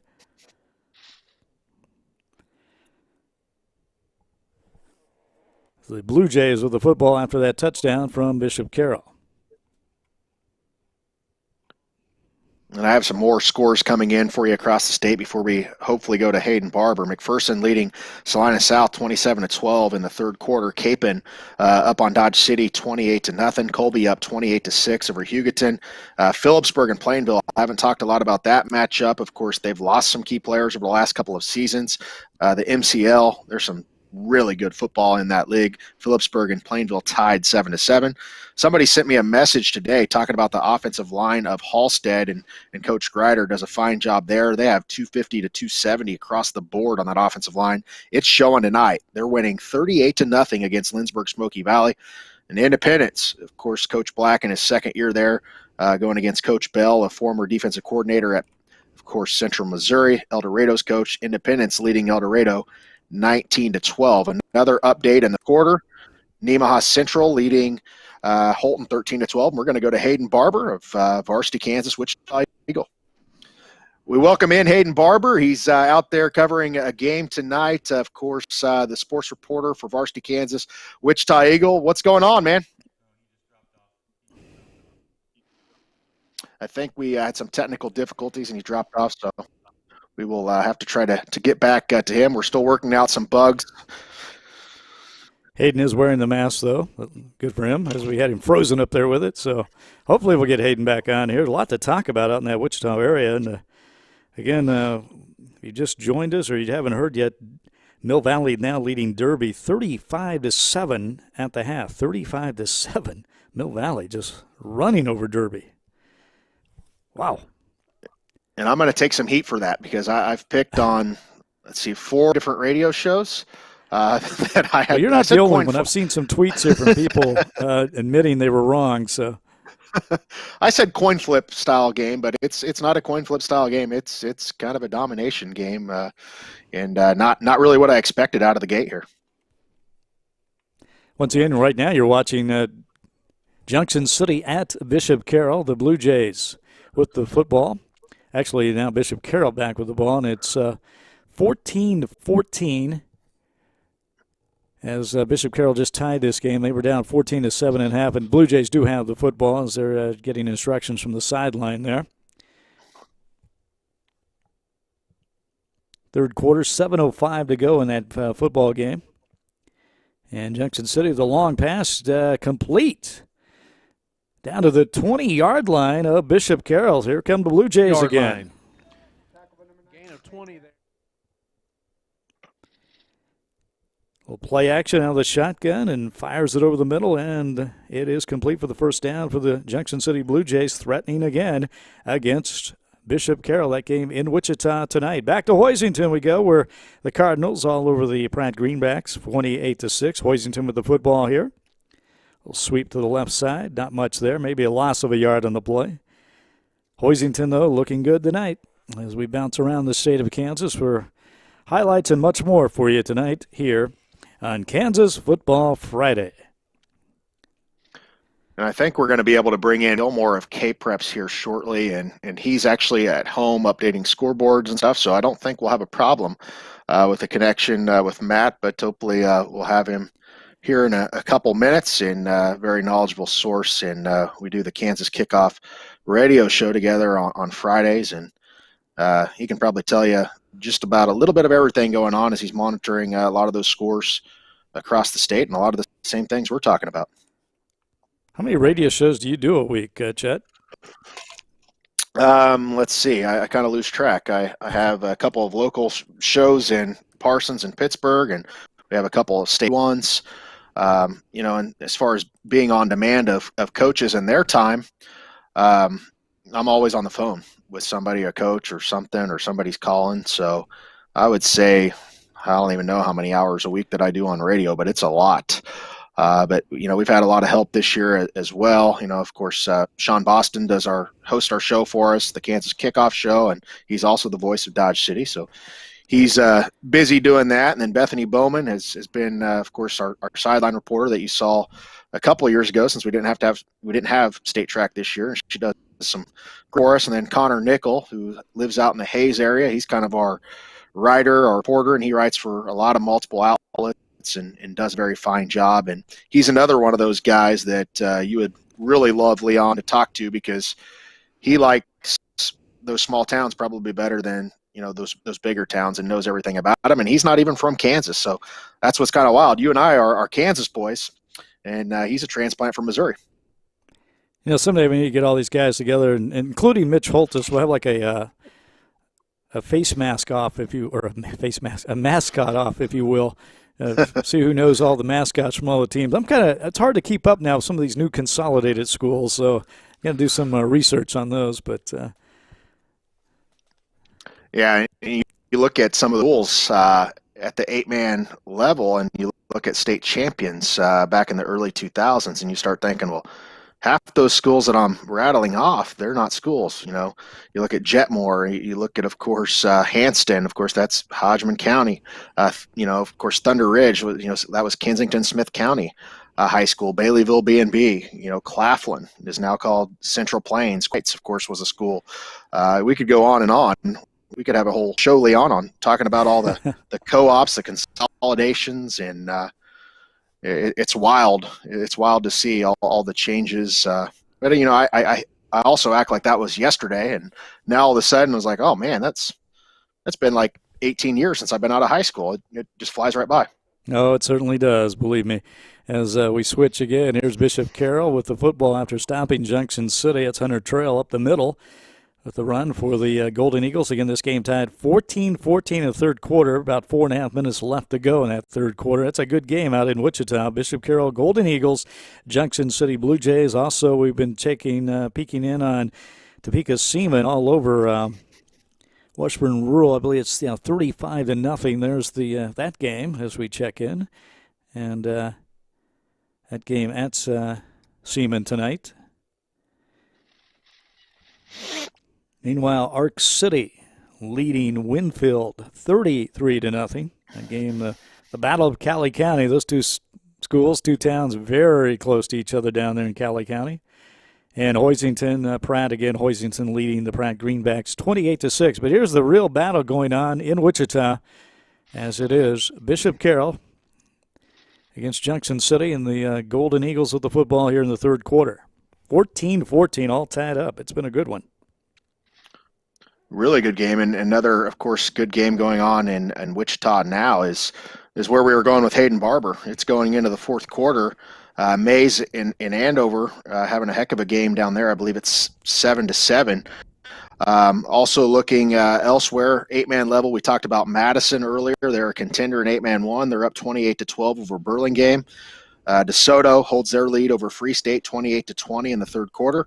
Going into the fourth quarter, Smith Center, the Redmen, are tied with Norton 14-14. I talked about Connor Nickel. He's actually at that game covering that tonight, but I don't think service well enough there in some of these places to jump on the call. Linden leading Osage City 9-7. Council Grove over Northern Heights 41-0. So if you want to follow along on Twitter as well, have a lot of scores coming in across the state. Scores in Kansas, powered by Eddie's Toyota. And back to watching Hoisington and Pratt here. And again, we were watching Bishop Carroll. We were talking about Super Bowl rings earlier.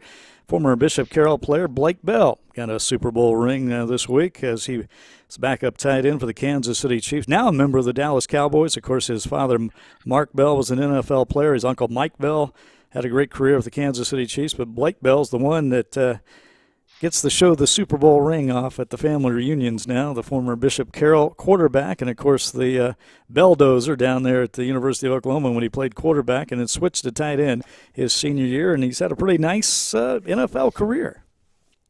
Yeah, we talk about position switch and unselfishness and sometimes really how it turns out to be a benefit for the player. And maybe a leadership role for that player because they're more about the team. I know a lot of people talked about Kerry Meyer doing that for the Kansas Jayhawks, and the great he had a fifth-round pick. He lost his job to Todd Reesing. The same thing with Blake Bell.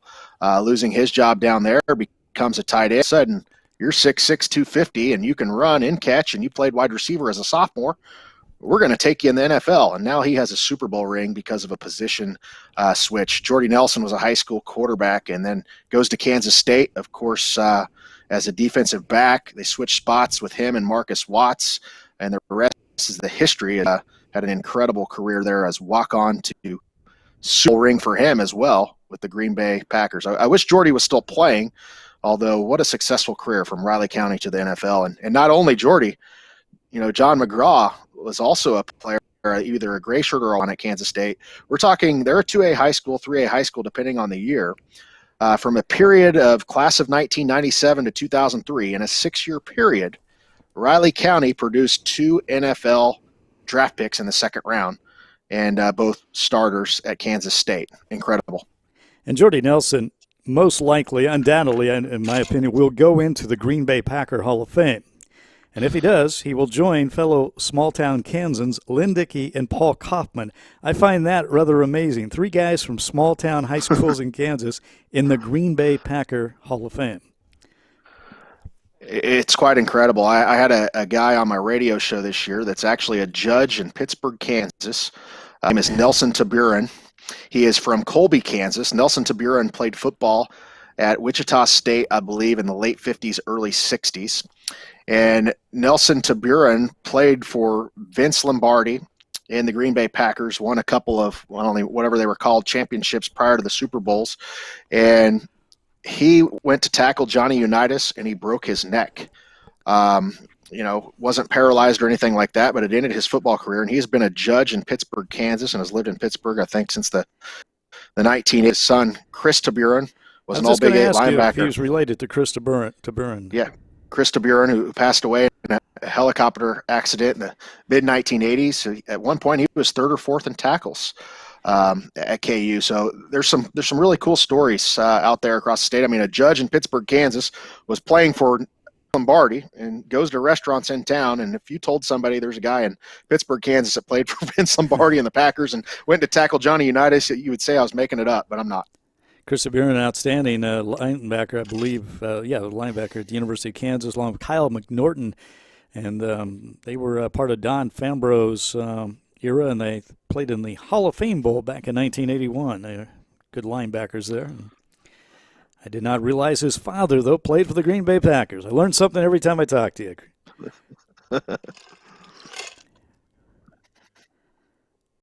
And we looks like, Chet, we got another guest coming up. Yeah, it looks like we're going to have Matt Gilmore of kpreps.com. Hopefully he's going to be on the line, and hopefully he's in somewhere with some solid service so we can get a guest on again.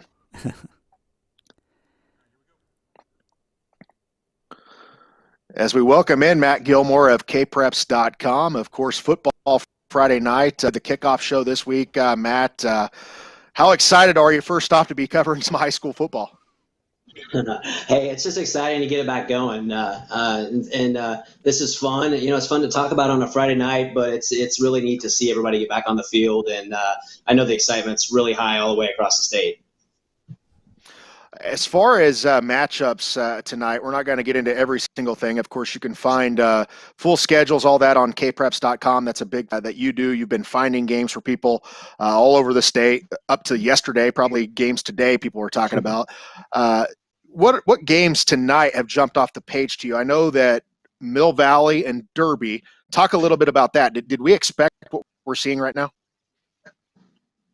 Well, I mean, I think that, you and I had talked as well, is that Mill Valley had a lot coming back, obviously. In Derby, there were some question marks, especially on the offensive side of the ball. But the way that Mill Valley's done so, their defense has really shown up tonight. And, they forced a couple of turnovers. They forced Derby into a lot of 3-and-outs. And then offensively, they've really taken advantage of Derby. And I think that was it's been a little bit surprising given the fact that Derby had a lot back in their back seven. So Cooper Marsh has looked outstanding. Quinn Wittenhauer, who of course split time last year with Tyler Green out of the backfield, and Mill Valley, across the board, looked really good. Still a half to go, but obviously a 4-touchdown lead is pretty impressive so far.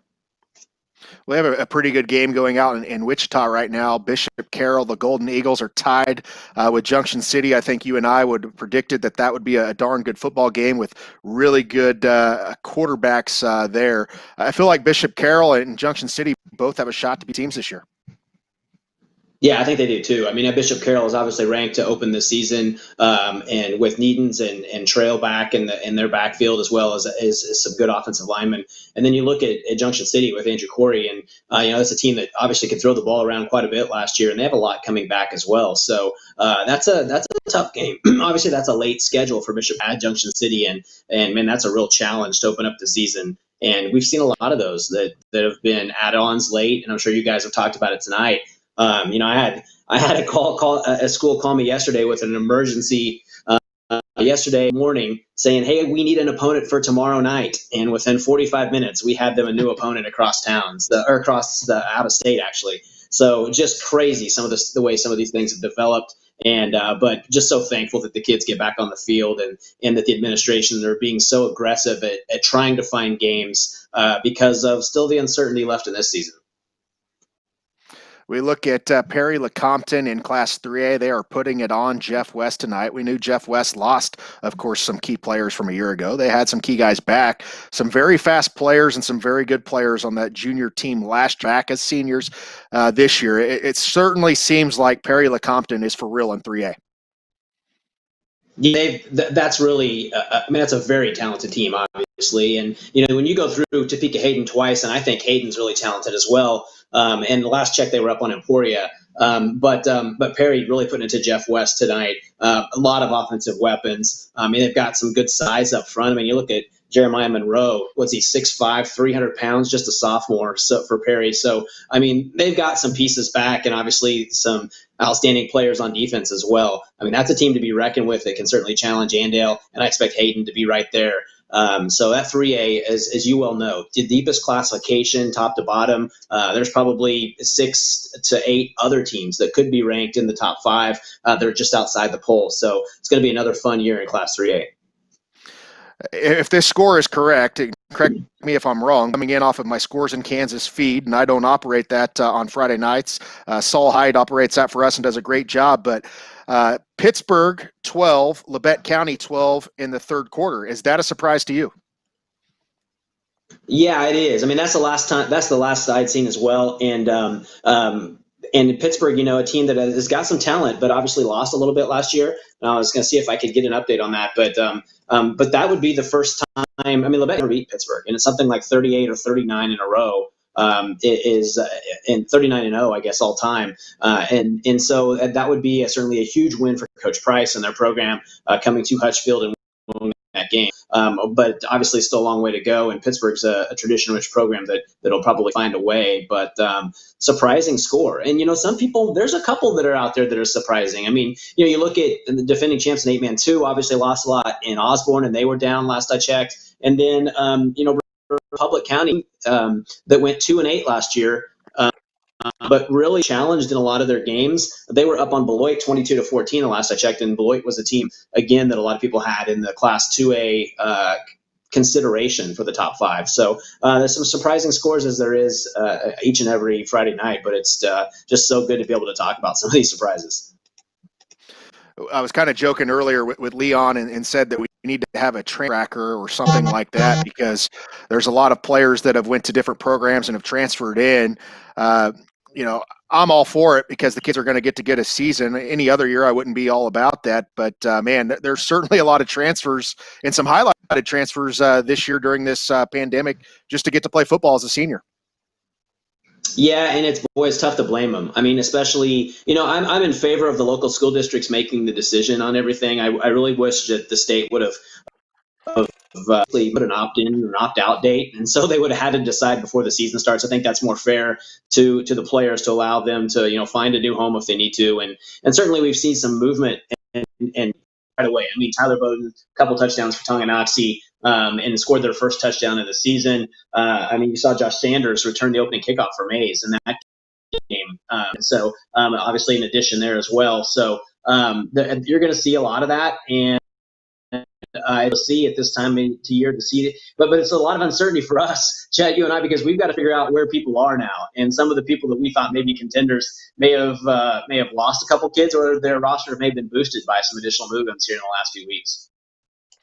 And before we let you go, I know you cover 8-man football, 6-man football, both of us do, and a lot of people kind of look off at that sometimes and think, oh, well, that kid is not any good. He plays at a low level. And man, there's some players this year, and there's players every year, but 8-man Division I this year, there are some players in that classification.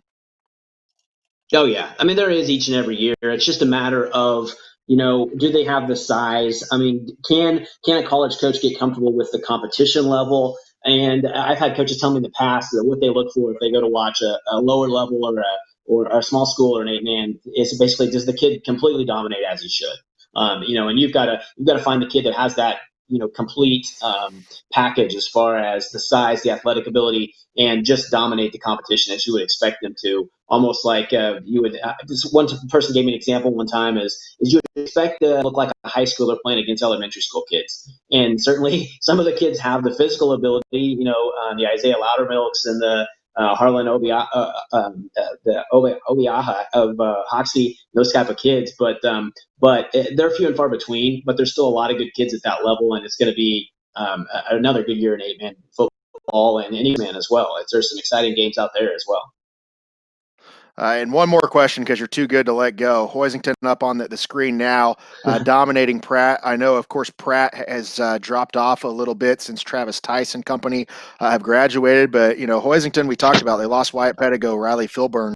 But I know in the state where you talked about all the rushing yards that they returned, Hoisington's certainly going to be a factor this year, despite some kids lost from last year. Oh, absolutely. I mean, anytime you return a 3 or 4 year starter at quarterback in Mason Haxton, that's certainly a great starting place. And I know I say 3 years because I know he started some as a freshman, but he also had an injury too. So when you add it all up, that kind of factors in. And like I said on the statewide show, is these guys have there's 5 or 6 guys that combined for around 1,800 yards last year. And we talk about each year ahead of people, and you can put in the younger kids and run their offense on a Friday night under lights. That experience and value. And certainly when you lose a 2,000-yard rusher, back-to-back 2,000-yard rusher in Wyatt Huttigo, and you can still return 1,800 yards of experience out of that ground offense.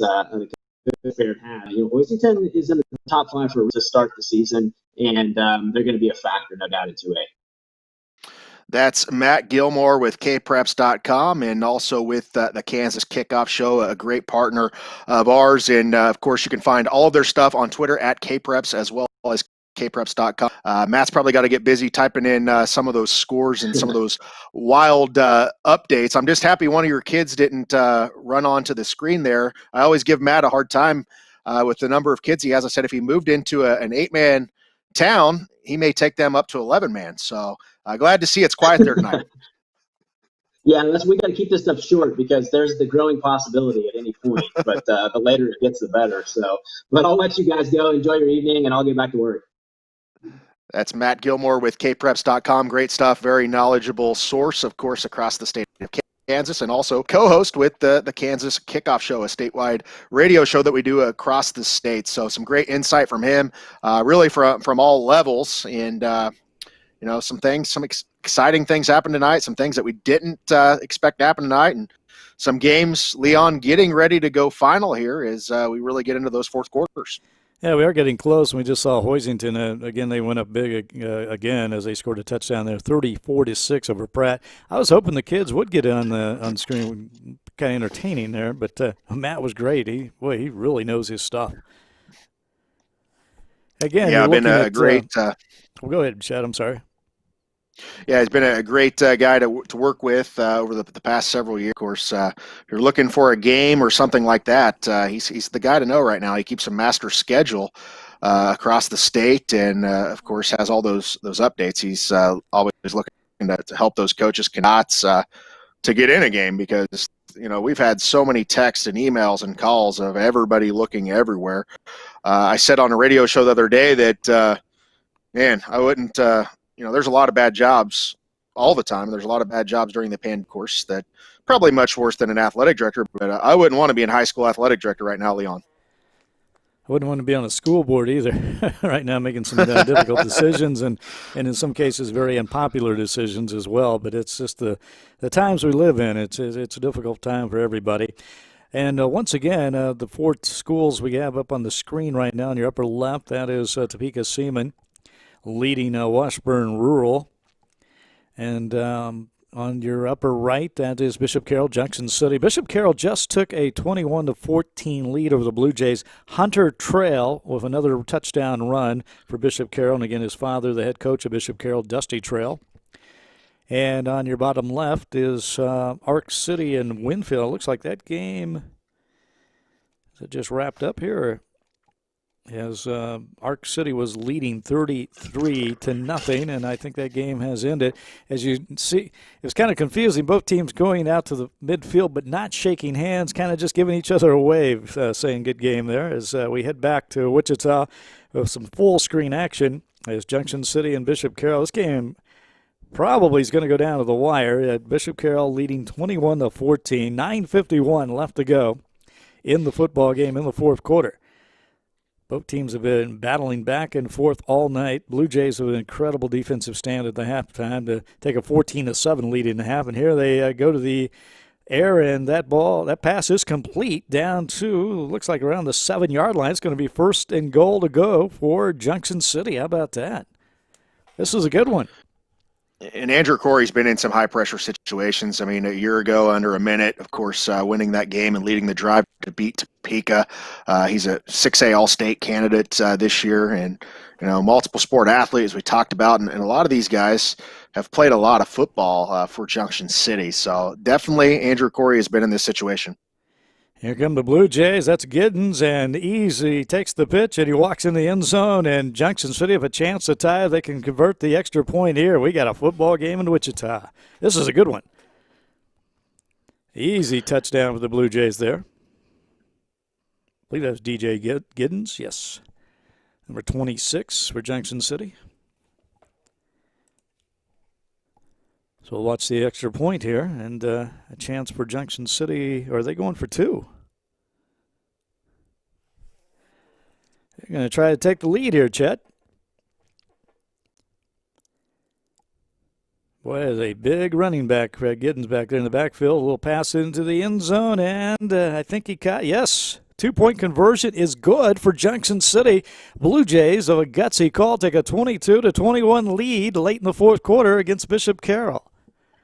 And I believe that was Russell Wilkie there, a guy that has been a 3-year starter at running back, but they've split him out a little bit at receiver and slot. And, of course, a player that can play all over the field for the Blue Jays. Seems like he has been in high school forever, but coming up, I believe, with a big clutch there to put the Blue Jays up 22-21, 9:19 remaining in the fourth quarter in Wichita. And you're talking about the quarterback there, Junction City. I wanted to ask you, how tall is he? I believe he's 6'1.5" at last look. Like I know he big guy put on some weight. He can really see the field. Yeah, he really can. And a lot of times first-year starter from last year, of course, we don't expect a first-year starter to go out and have an all-state caliber season, and he did that as a first-year starter. So highly talented kid with a live arm. Well, we got, a great game in Wichita. Bishop Carroll, Junction City now with the Blue Jays on top 22-21. Taking another look at these Hoisington Cardinals against the Pratt Greenbacks. Pratt with the football, the little pass out here in the flats. And how about that timing? Right on cue, Pratt scores a touchdown as that'll be their second touchdown of the game, as the Hoisington leading now 34-12 after that TD. But just check in, and there the Greenbacks go for a TD. And we got another new one, Game 3. That will be in your bottom left-hand corner is Tonganoxie at Bazor Linwood. Tonganoxie, of course, added a couple transfers in the offseason, as Matt talked about and I talked about earlier. So they were a team last year. I went 10-1 and only lost it to Bishop Miege last year in Class 4A. And, they lost some key talent, but they added some transfers this year that are going to be a major factor. Of course, Bazor Linwood, they've been a new quarterback. Their quarterback was a Shrine Bowl quarterback last year, and run a pretty solid program overall. So maybe this is a little bit surprising as far as the score goes, but I think certainly that Tonganoxie probably was coming into this matchup and up 41-21. There you are, the Chieftains against the Bobcats, the Tonganoxie Chieftains and the Bazor Linwood Bobcats. As once again, 4 games at once going for you, and that Bishop Carroll Junction City game up in your upper right, we're really going to keep a close eye on that. Earlier, we were watching Capon and Dodge City out in Dodge City, and the Capon Crusaders last report were leading 28-0 as the Red Demons. And Chet, I want to mention that game. They're honoring the 50th anniversary of Dodge City State Championship team back in 1970. That team was incredible. They went undefeated, and they beat Pittsburgh in the 4A state title. Wow.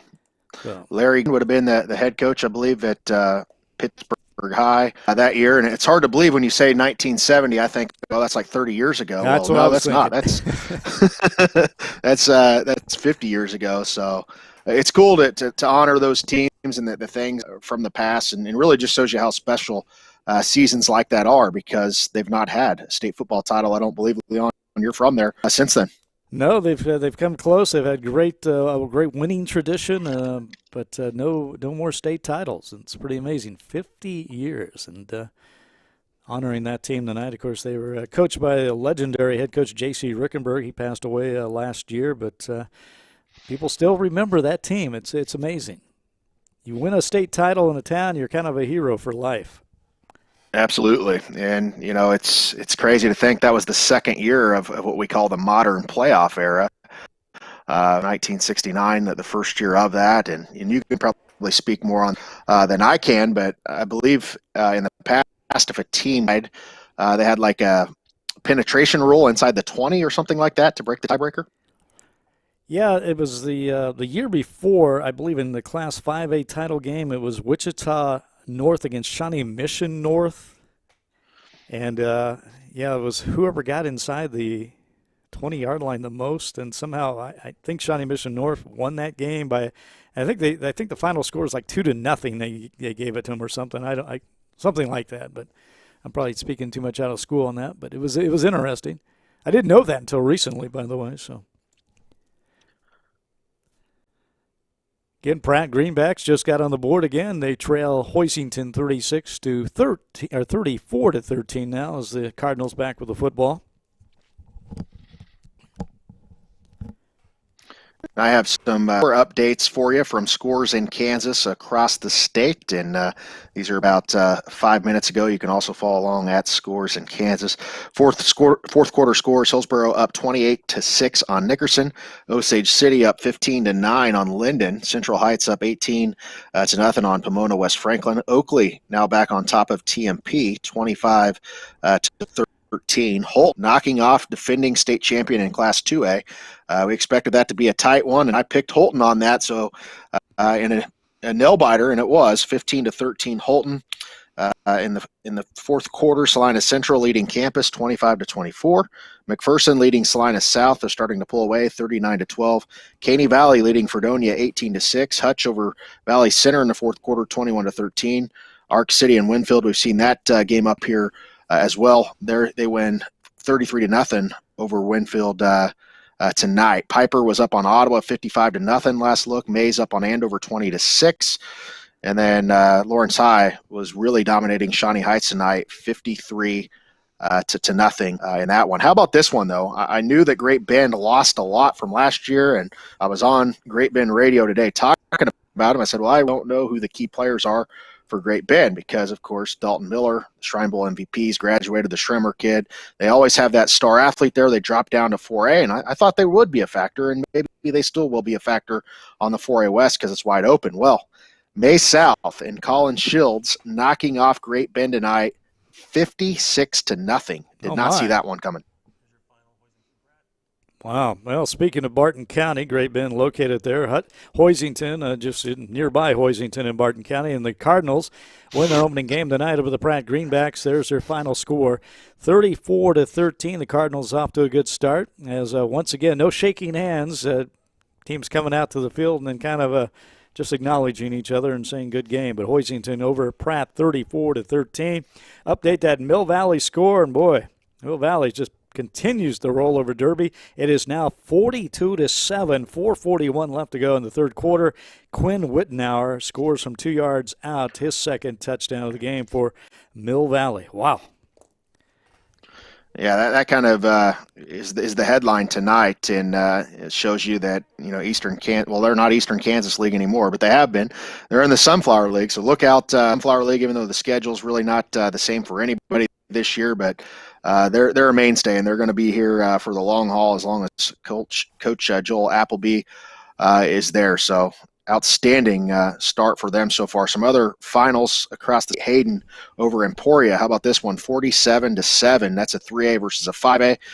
Piper, I mentioned, that goes final 55 to nothing over Ottawa. Lawrence goes final 53 to nothing over Shawnee Heights. Sedan knocking off St. Paul, who was a very good 8-man 2 program, but Sedan winning 38 to nothing tonight. Prairie View, which is in Lacine, Kansas, winning 13 to nothing over Santa Fe Trail. Paola, who will very much be a factor on 4A East, led by quarterback Garrett Williams. They beat Bonner Springs tonight 63 to nothing. And Osborne, the defending state champion in 8-man 2, they are currently losing to Hill City 37 to 20 in the fourth quarter of that game. So some scores going finals across the state as we speak. All right, let's stay with this Bishop Carroll Junction City game for a while here because, again, Junction City leading 22-21, fourth quarter, just over 3 minutes to go. The clock running. Bishop Carroll threatening right now inside the 10-yard line, trying to take the lead in this game. Bishop Carroll, the pass play here, and it is complete down inside the 5 at the 3-yard line. And the clock running just under 3 minutes to go. Remember, Jackson City had that terrific defensive stand at the end of the first half at the goal line. See if they can pull one off here as Bishop Carroll trying to take the lead late in this game. Blue Jays up 22-21. Bishop Carroll, the home team in the green jerseys, the gold pants. Junction City in the all-white. There's the Bishop Carroll crowd. Again, a limited number of fans can attend most of the games in the state of Kansas tonight, Bishop Carroll being one of those. But looks like we're going to have a terrific ending here one way or the other, Chet, as we're going to have a timeout on the field now. Timeout with Junction City leading 22-21 in the fourth quarter. And I said, well, it's a timeout, but that clock continues to run on the screen. I don't know if they stopped that or not. But see what Dusty Trail has up his sleeve. There's the head coach with the headset on, Dusty Trail from Bishop Carroll, longtime offensive coordinator for the Golden Eagles under former head coach Alan Shuckman. Took over the program back in the 90s and then really built it into a 5A power, won a couple of state championships. Dusty Trail then wins one in his first year, defeating St. Thomas Aquinas. And every week is going to be like this, Leon, from here on out. I know that maybe it's not going to be Junction City next week, but we talked about the schedule. I mean, of course, a lot of them are at home, though. That's the good thing. I think they only have a couple of away games. Junction City, Cape and Derby, Dodge City. Of course, I think that's going to be a win there. Lawrence, Devin Neal is incredible back there, the number one recruit in the state going to Kansas for both sports. Free State, Bishop Miege at Miege, and then St. Thomas Aquinas coming to BC Family Stadium as well. So that may be one of the best schedules of all time in the history of Kansas. Now, probably not the best. I think that maybe some EKL teams some years have seen some schedules that are just ridiculous. That's why we've seen a 4-loss Blue Valley North beat Derby before in a state championship. But every week is going to be a game like this.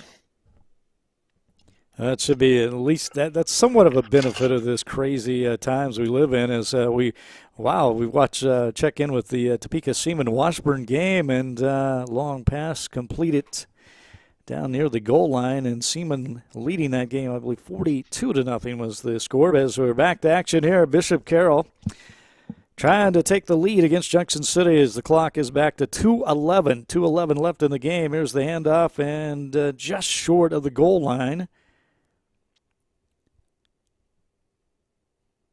Clock continues to run. Is at number 10. That is Hunter Trail, again, Dusty Trail's son. He's a tough little running back, and just not quite to the goal line there as Junction City trying to come up with another big defensive stand here and try to secure a victory on the road to start this season.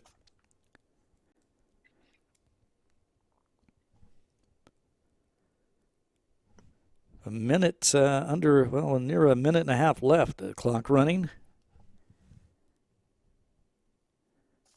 Another run up the middle, and it is a touchdown for Bishop Carroll. So the Golden Eagles, and again, Hunter Trail with the touchdown for Bishop Carroll. And now they take a 27-22 lead. Extra point coming up for Bishop Carroll. And what a game that we just happened to be, watching and on all night, and going to come down to, of course, hopefully a really good finish here. And we mentioned Junction City has been here before last year, Andrew Corey, and leading them, of course, to the win over Topeka and the drive. And they've been in this position. Certainly going to be interesting to see what happens as this winds down. And let's see, as Bishop Carroll apparently is going to go for 2 points here to try to go up by 7. And is going to pass play into the end zone. And did he? Yes, he did. He caught it. And that is a 2-point conversion for the Golden Eagles. So they'll take a 29-22 lead with, I believe, a minute and a half to go. That clock there has been running kind of off and on. We'll see what the official time is. But late in the fourth quarter, regardless, Bishop Carroll takes the lead as they are now up 29-22. Junction City with a chance to tie or take the lead of a 2-point conversion if they can come up with that. But it's going to come down to the wire as we expected.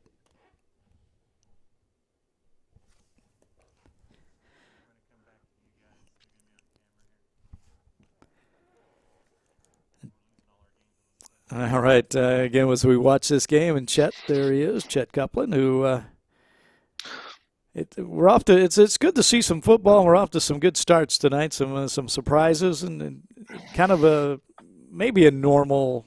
Once the games start going, there's nothing too big of a surprise here and there, except for that Mill Valley Derby game. But, I mean, it's a typical Friday night in Kansas, isn't it? Yeah, I mean, I feel like, you know, it's last year, a normal year. I don't feel much different. Of course, when we get off of here, you're going to feel different when you go somewhere and put on your mask or whatever. But, you know, like I said, when those lights flip on and you get into that stadium, it's going to be all about football. As we got a heck of a return going here for Russell Wilkie breaking away. An unbelievable return there. Russell Wilkie, wow. Suing kickoff, and Junction City nearly breaks it for the touchdown, but they take it down inside Bishop Carroll territory, as that ball will be marked where the 35-yard line, I believe. So with a minute 20 left to go in the game, Junction City in good position here at the Bishop Carroll 34-yard line. And a chance to, well, if they score a touchdown, the extra point, they can tie it or they can go for two and win it. We've already seen them go for two before. I think that's what they would choose to do instead of going to overtime. That's just speculation. They still got to score.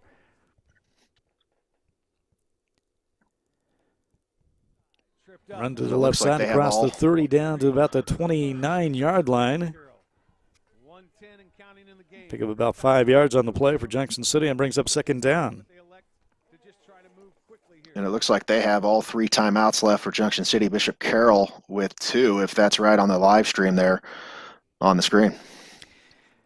And under a minute to go. Let's check in with the play-by-play in Wichita. Corey drops back, wants to throw, goes far side. It is caught, high-pointed by and touchdown. Incredible catch. Wow. Busey high points the ball, breaks the tackle, and gets into the end zone for Junction City with 44 seconds left to play. Wow, how about that? Doug Downs on the call, by the way, from KGSO Radio in Wichita. What a pass and what a catch. What a touchdown for Junction City, and the Blue Jays are going to go for 2. And the lead, and maybe the win, with 20 seconds left to go in this football game. And we'll check in again with Doug Downs in the play-by-play here on this 2-point conversion. Bishop Carroll right here. This is a ball game almost. Timeout. Timeout, Junction City. Saw that kind of coming, didn't we, Chet? Yes, and, you know, already got a 2-point conversion and going to go for it again and go for the win and try to put them away. I mean, it's 2020 right now. We almost didn't get a season, so go for it. There's the replay, and again, as in the play-by-play call, he did high point the ball. They always, you know, catch at its highest point, and he did. He went up between 2 defenders and brought that ball down and got the touchdown. And boy, the Blue Jays of Junction City have been resilient tonight. They have come back several times in this game, and they've done it one more time, and now they'll try to take the lead with a 2-point conversion with just 20 seconds left. Well, there's 44 seconds left. 44 seconds left in the game. Can't trust that clock there on the screen, but regardless, it is late in the fourth quarter. And we will check in again with the radio play-by-play from Doug Downs at KGSO Radio in Wichita. Ran over or looked over by anybody this year. And Junction City is one of those teams, you know, they play a lot of the teams out of the Topeka and Kansas City area. They'll play Hayes. They'll play Emporia, some of those teams, but you've got some of those teams that still aren't playing yet. So I'm not sure exactly what their schedule lines out to be for the entire year. Wilkie and Busey both lined up here on the near side. 2 receivers to both sides. They throw over the middle, and the 2-point conversion's no good. Trying to get it into the hands of Busey. And covered up nicely. Give a lot of credit to Ryan Birch. Played last year in this defensive backfield, and there was on Busey. The ball falls incomplete. 44 seconds left to play. Carroll still leads this game 29-28. Keep in mind, though, Junction City can stop the clock twice. They still have 2 timeouts. Well, there you go. Junction City's 2-point conversion does fail. Nice defense by Bishop Carroll. Well, that was right almost on the money for the 2-pointer. And I'm sure we're going to see an onside kick coming up here from Junction City, no doubt. But trailing 29-28, 44 seconds left to go in the game. And this a lot has of been finals. a fun one to watch all the way from the very beginning. A lot of games going final across the state as this one getting ready to go as well. Hutch beating Valley Center 21-13 tonight. Independence getting a win over El Dorado 25-20. Norton knocking off Smith Center tonight. Of course, both of those teams contenders last year, state runner-up. 16-14. Lewisburg over Spring Hill 22-14. How about this one in a rivalry matchup? And I said this would be a coin flip game as well. Garden Plain beating Conway Springs. Two powers there, 14-13 in the Wichita area. Rossville all over Centralia late in the fourth quarter, 42-6 in that one. Several updates coming in at Scores in Kansas, Sports in Kansas, final scores across the state. By the way, Tonganoxie now leads 49-28. I don't know if you mentioned that or not. I just saw that kind of a high-scoring game there, Bazor Linwood. But we just saw the onside kick by Junction City. Kind of tried to sneak it past him, and Bishop Carroll right there to recover. So it looks like the Golden Eagles are going to win this game. All they got to do is kill the clock, 41 seconds. But again, Junction City does have 2 timeouts, so they'll be stopping the clock here. But the Golden Eagles with that stop on the 2-point conversion, leading 29-28. And you certainly can't fault Junction City for going for 2. On the road, don't really want to go to overtime, especially in a game like this. I thought that was a good call. You know, you have a chance to put away a team and go for the win. And, you know, they tried it, and it worked the first time, and thought maybe they could get it the second time. Didn't work. And both these teams are going to have a fine season. Of course, Carroll got a loaded schedule, and Junction City, I think we've realized that they're for real once again this year. A fine season last year. And Carroll, of course, experienced quarterback in Aiden Edens taking the knee there. They're going to be a fine team in 5A football as well. And 6A versus 5A here, both teams, of course, on the West bracket. And I think we'll be talking about both of them going really deep. Yeah, that's the kind of game, too, you can really take a lot from, win or lose. You certainly want to win it, but to start your season out like this, and Junction City certainly got to be encouraged by their performance tonight, going up against a terrific program on the road. As there is a timeout on the field. Junction City has 1 timeout left, I believe. 29-28, Bishop Carroll on top. 39 seconds left to go in that football game. So that's probably the best game we've certainly have checked in on tonight. As once again we've checking on live action, highlights, and scores and more from across the state of Kansas on this opening night of the 2020 season. So good to say that. We actually have a 2020 football season. Now we're looking at Tonganoxie and Bazor Linwood, 49-28. Chieftains on top. Pass incomplete on that play, and less than a minute to go in that game.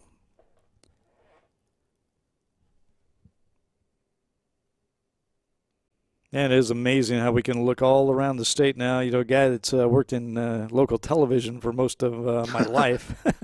Yeah, it used to be pretty hard to get highlights. You had to have a satellite truck or microwaves. Now we can just dial them up.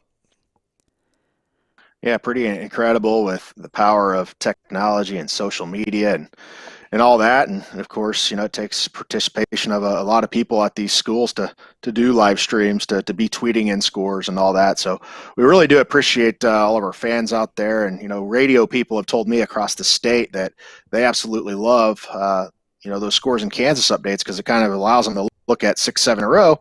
They kind of know what's going on a football Friday night. And love this concept of coming on here and doing live updates of several different games at once. So really, really fun. Well, that's going to do it. Bishop Carroll hangs on to win this one, 29-28. We're talking about the social distancing where teams weren't shaking hands. Those guys shook hands right there. That was a tough one. And now they'll spread out and acknowledge each other in midfield. But what a win for Bishop Carroll. The Golden Eagles coming back with a touchdown late in the fourth quarter. 2-point conversion put them up by 7. Then on the ensuing kickoff, Junction City took it down to the Bishop Carroll 34-yard line, and from there they punched it in for a touchdown, a pass completion, went for 2, and it wasn't there, and Bishop Carroll hangs on to win by 1. So their 2-point conversion, they converted, was huge. So it was the margin of victory in that game as they hold on to beat the Junction City.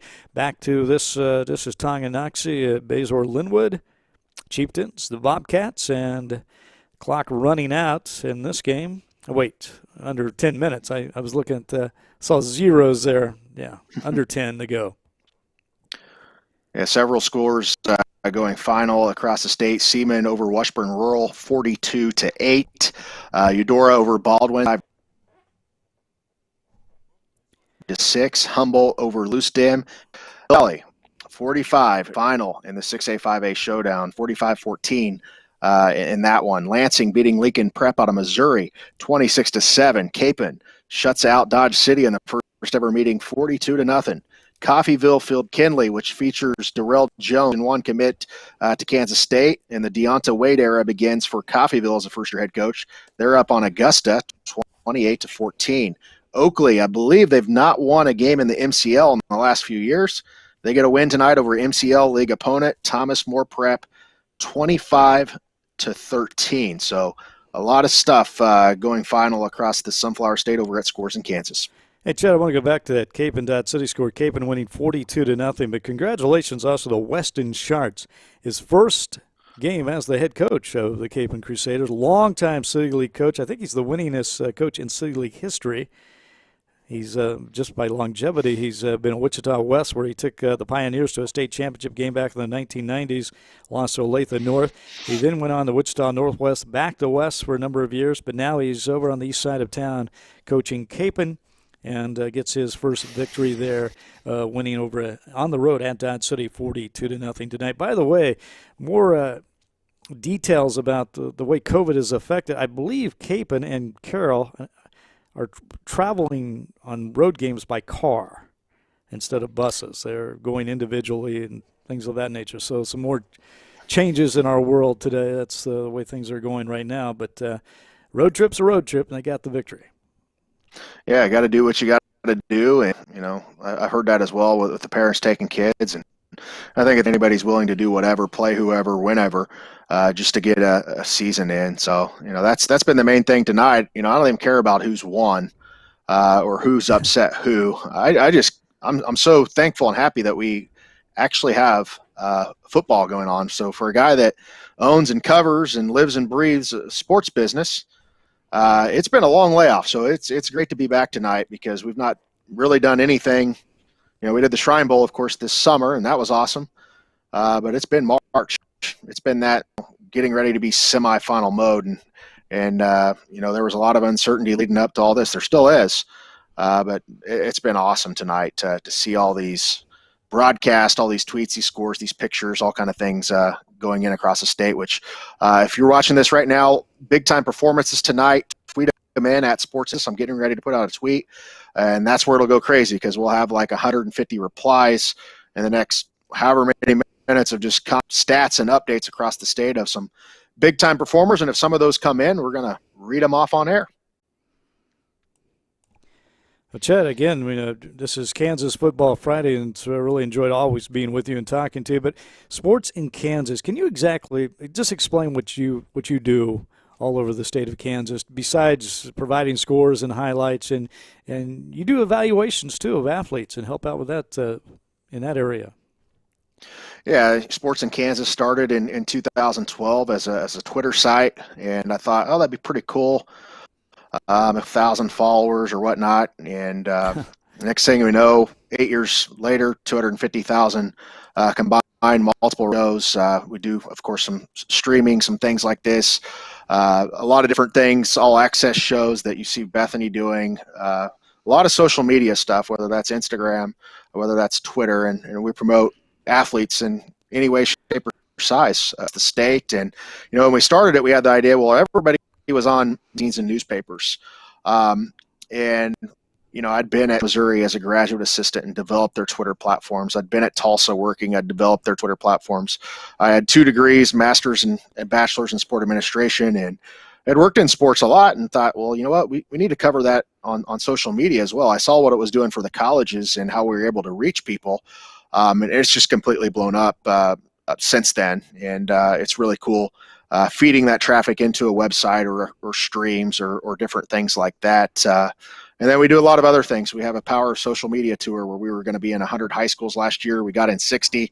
Then the pandemic hit. and I go to high schools and basically tell kids not to post stupid stuff on social media, the do's and don'ts of social media, the reputation that you develop, because that stuff sticks with you. That's like an online resume for a year. So those tours really nothing to do with football or anything for that matter in general.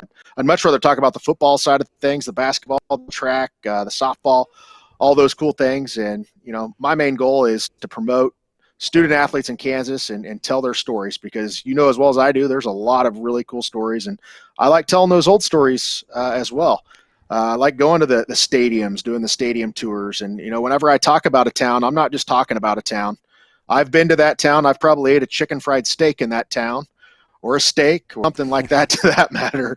I've been in a lot of places in Kansas over this is our 9th season covering it. We have a lot of great partners, Mammoth Sports Construction, not possible at all without what we do. And of course, I got to give a big shout out to Mike Snow, who kind of brought me over to the radio side of things about 8 years ago. He's the GM down in Pittsburgh for MyTown Media, and a great guy that has really helped me. Well, great guy, depending on who you talk to. Mike gives me a lot of crap, but he's a co-host with me on local radio, and we do a lot of that stuff. So there's a lot of behind the scenes stuff. And I didn't even talk about the advertising stuff and all that stuff going on, because that's what makes this stuff work. So very difficult sometimes to get a hold of during the week. My phone's going crazy, but I love it. I can't complain. I'm not out, doing manual labor all day, every day. I get to come on and talk about high school athletes and hopefully promote them and their success, and feel like a cool experience for them.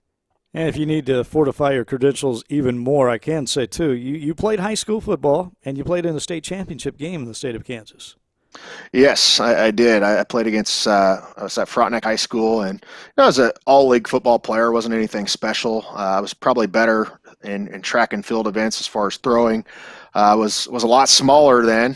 I wasn't lineman size. I'm lineman size now. Chicken fried steaks. Yeah, and we owned a restaurant for 20 years, so I did have a lot. I worked out more, but yeah, I played in a state championship game for Frontenac, and we played Wichita Collegiate back in the year 2000, the fall of 2000, my junior year. We got smoked 42-14, and the guy that we could not catch. Yep, you did. Oh yeah, we talked about that in Dodge City last year. Banks Floodman was the star for Wichita Collegiate, I believe. Banks Floodman. He scored a 64-yard touchdown without his shoe. 64-yard touchdown run without a shoe in that game. And then every time that they kicked it to us, it came out of the back of the end zone, because they had a kicker that was the K-State starting kicker. That was their quarterback, the Ream kid. I think they had 7 guys go on from the time from that freshman to senior, when it was said and done, that either had D2 or all the way D2 FBS FCS offers at a 3A high school, and we may have had a couple go on to college. So that was like playing an all-star team of Wichita back in the day when we played Wichita Collegiate. They were very, very good. Terrific stories, and again, you're doing a terrific job with sports in Kansas. I'm going to give a final score here. Mill Valley defeats Derby 45-14. Turns out to be the final. By the way, that snaps Derby's 26-game winning streak, and knowing their head coach Brandon Clark, he cannot be happy. That guy's a competitive dude, and going up against his first cousin tonight, Joel Appleby, that really can't make him, and his former assistant too, by the way. That's not going to set too well with him, I'm sure. Yeah, and that they're known as, of course, the power, and now a lot of people argue sometimes, is Wichita football better? Is Kansas City football better? And I think that the Kansas City area is just a little bit a notch up. But overall, I think that those schedules are a little bit deeper, but that's not to say that Derby and Bishop Carroll and Wichita Northwest can't compete and win state titles, because they do, and they, of course, have been the powerhouses. But as far as deep programs, I talked about that earlier, when you can have a 4-loss team out of the Eastern Kansas League win 2 state titles. I mean, think about it in a regular year. If you're Bishop Miege, you might see Aquinas, you might see Blue Valley. Of course, you're going to see Mill Valley in the past, now not anymore. You're going to see like a state championship contender every single week. So, they're accustomed to seeing programs like that. But we have a lot of good programs in Kansas, and certainly Mill Valley statement win tonight. Cooper Marsh, the quarterback. It's always great when you got a quarterback that he's already had a big year last year, and then he comes back for another year. That's like having another coach on the field.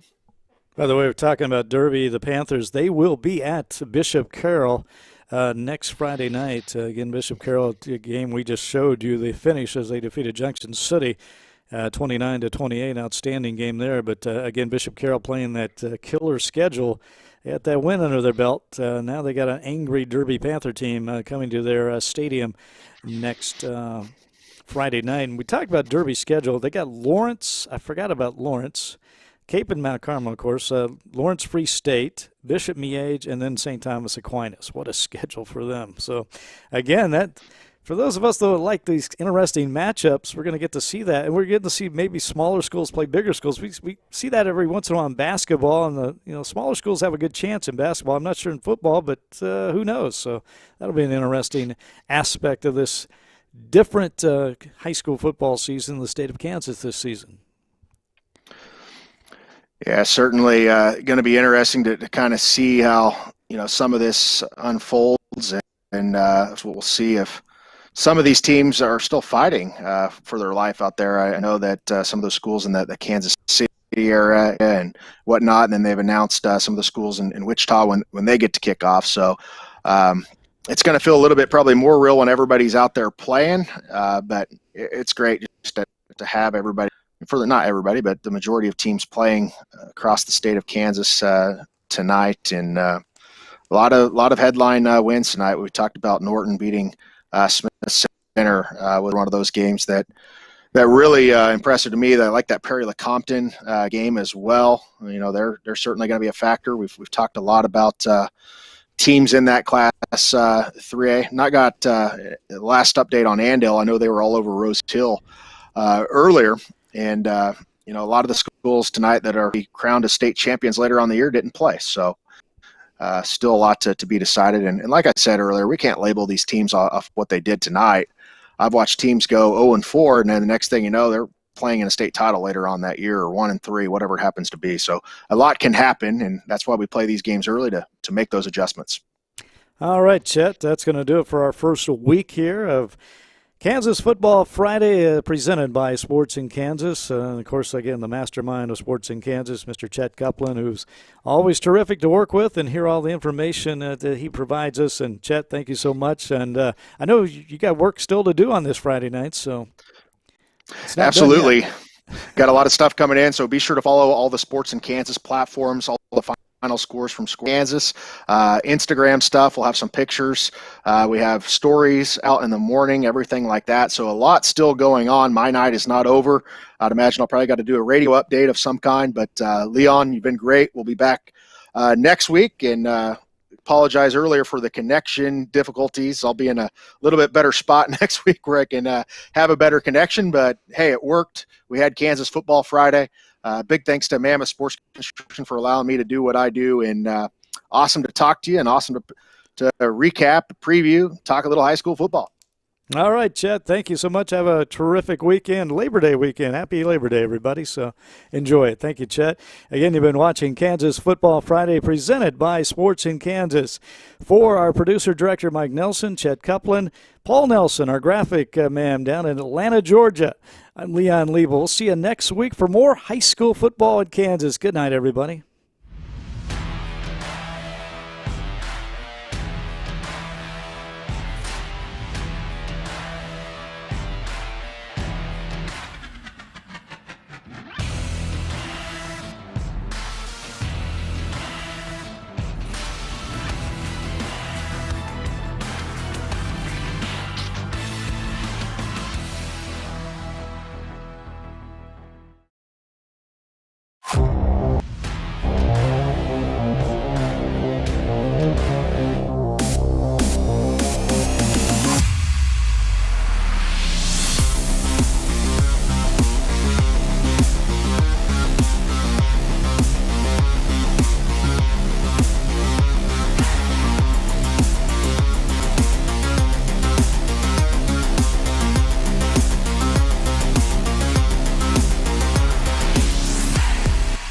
At Lewis Automotive Group, our pre-owned inventory is dwindling. With no auctions, it's been difficult to replenish our stock. So we're offering big money for your trade. In most cases, we can get you into a newer vehicle with fewer miles with no change to your payment. Have a vehicle you just don't use? We want to buy that too. So we're offering free appraisals. Stop into any Lewis location and trade in and trade up. Or get cash money for your car or truck during our pre-owned buyback event at Lewis Automotive Group, Dodge City, Garden City, Liberal, and Hayes. So, what is love? Love is being independent. Love is dancing. At Shriners Hospital for Children, love is a new smile.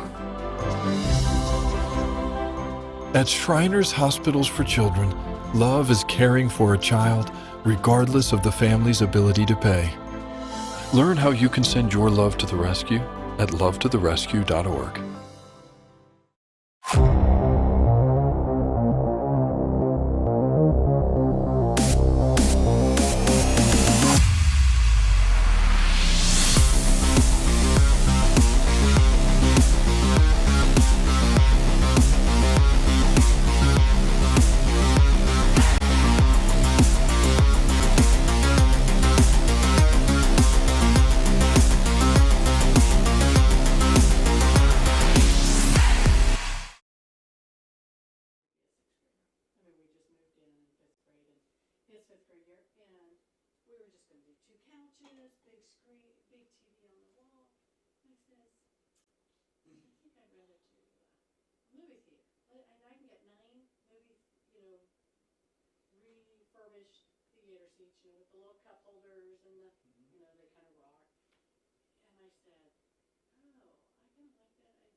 I remember when the Cinema Circle first came in Dodge, they had like Rocky. Yeah. That was a big deal. Yeah, and that's what we got those type of a thing, but we, anyway, so then we decided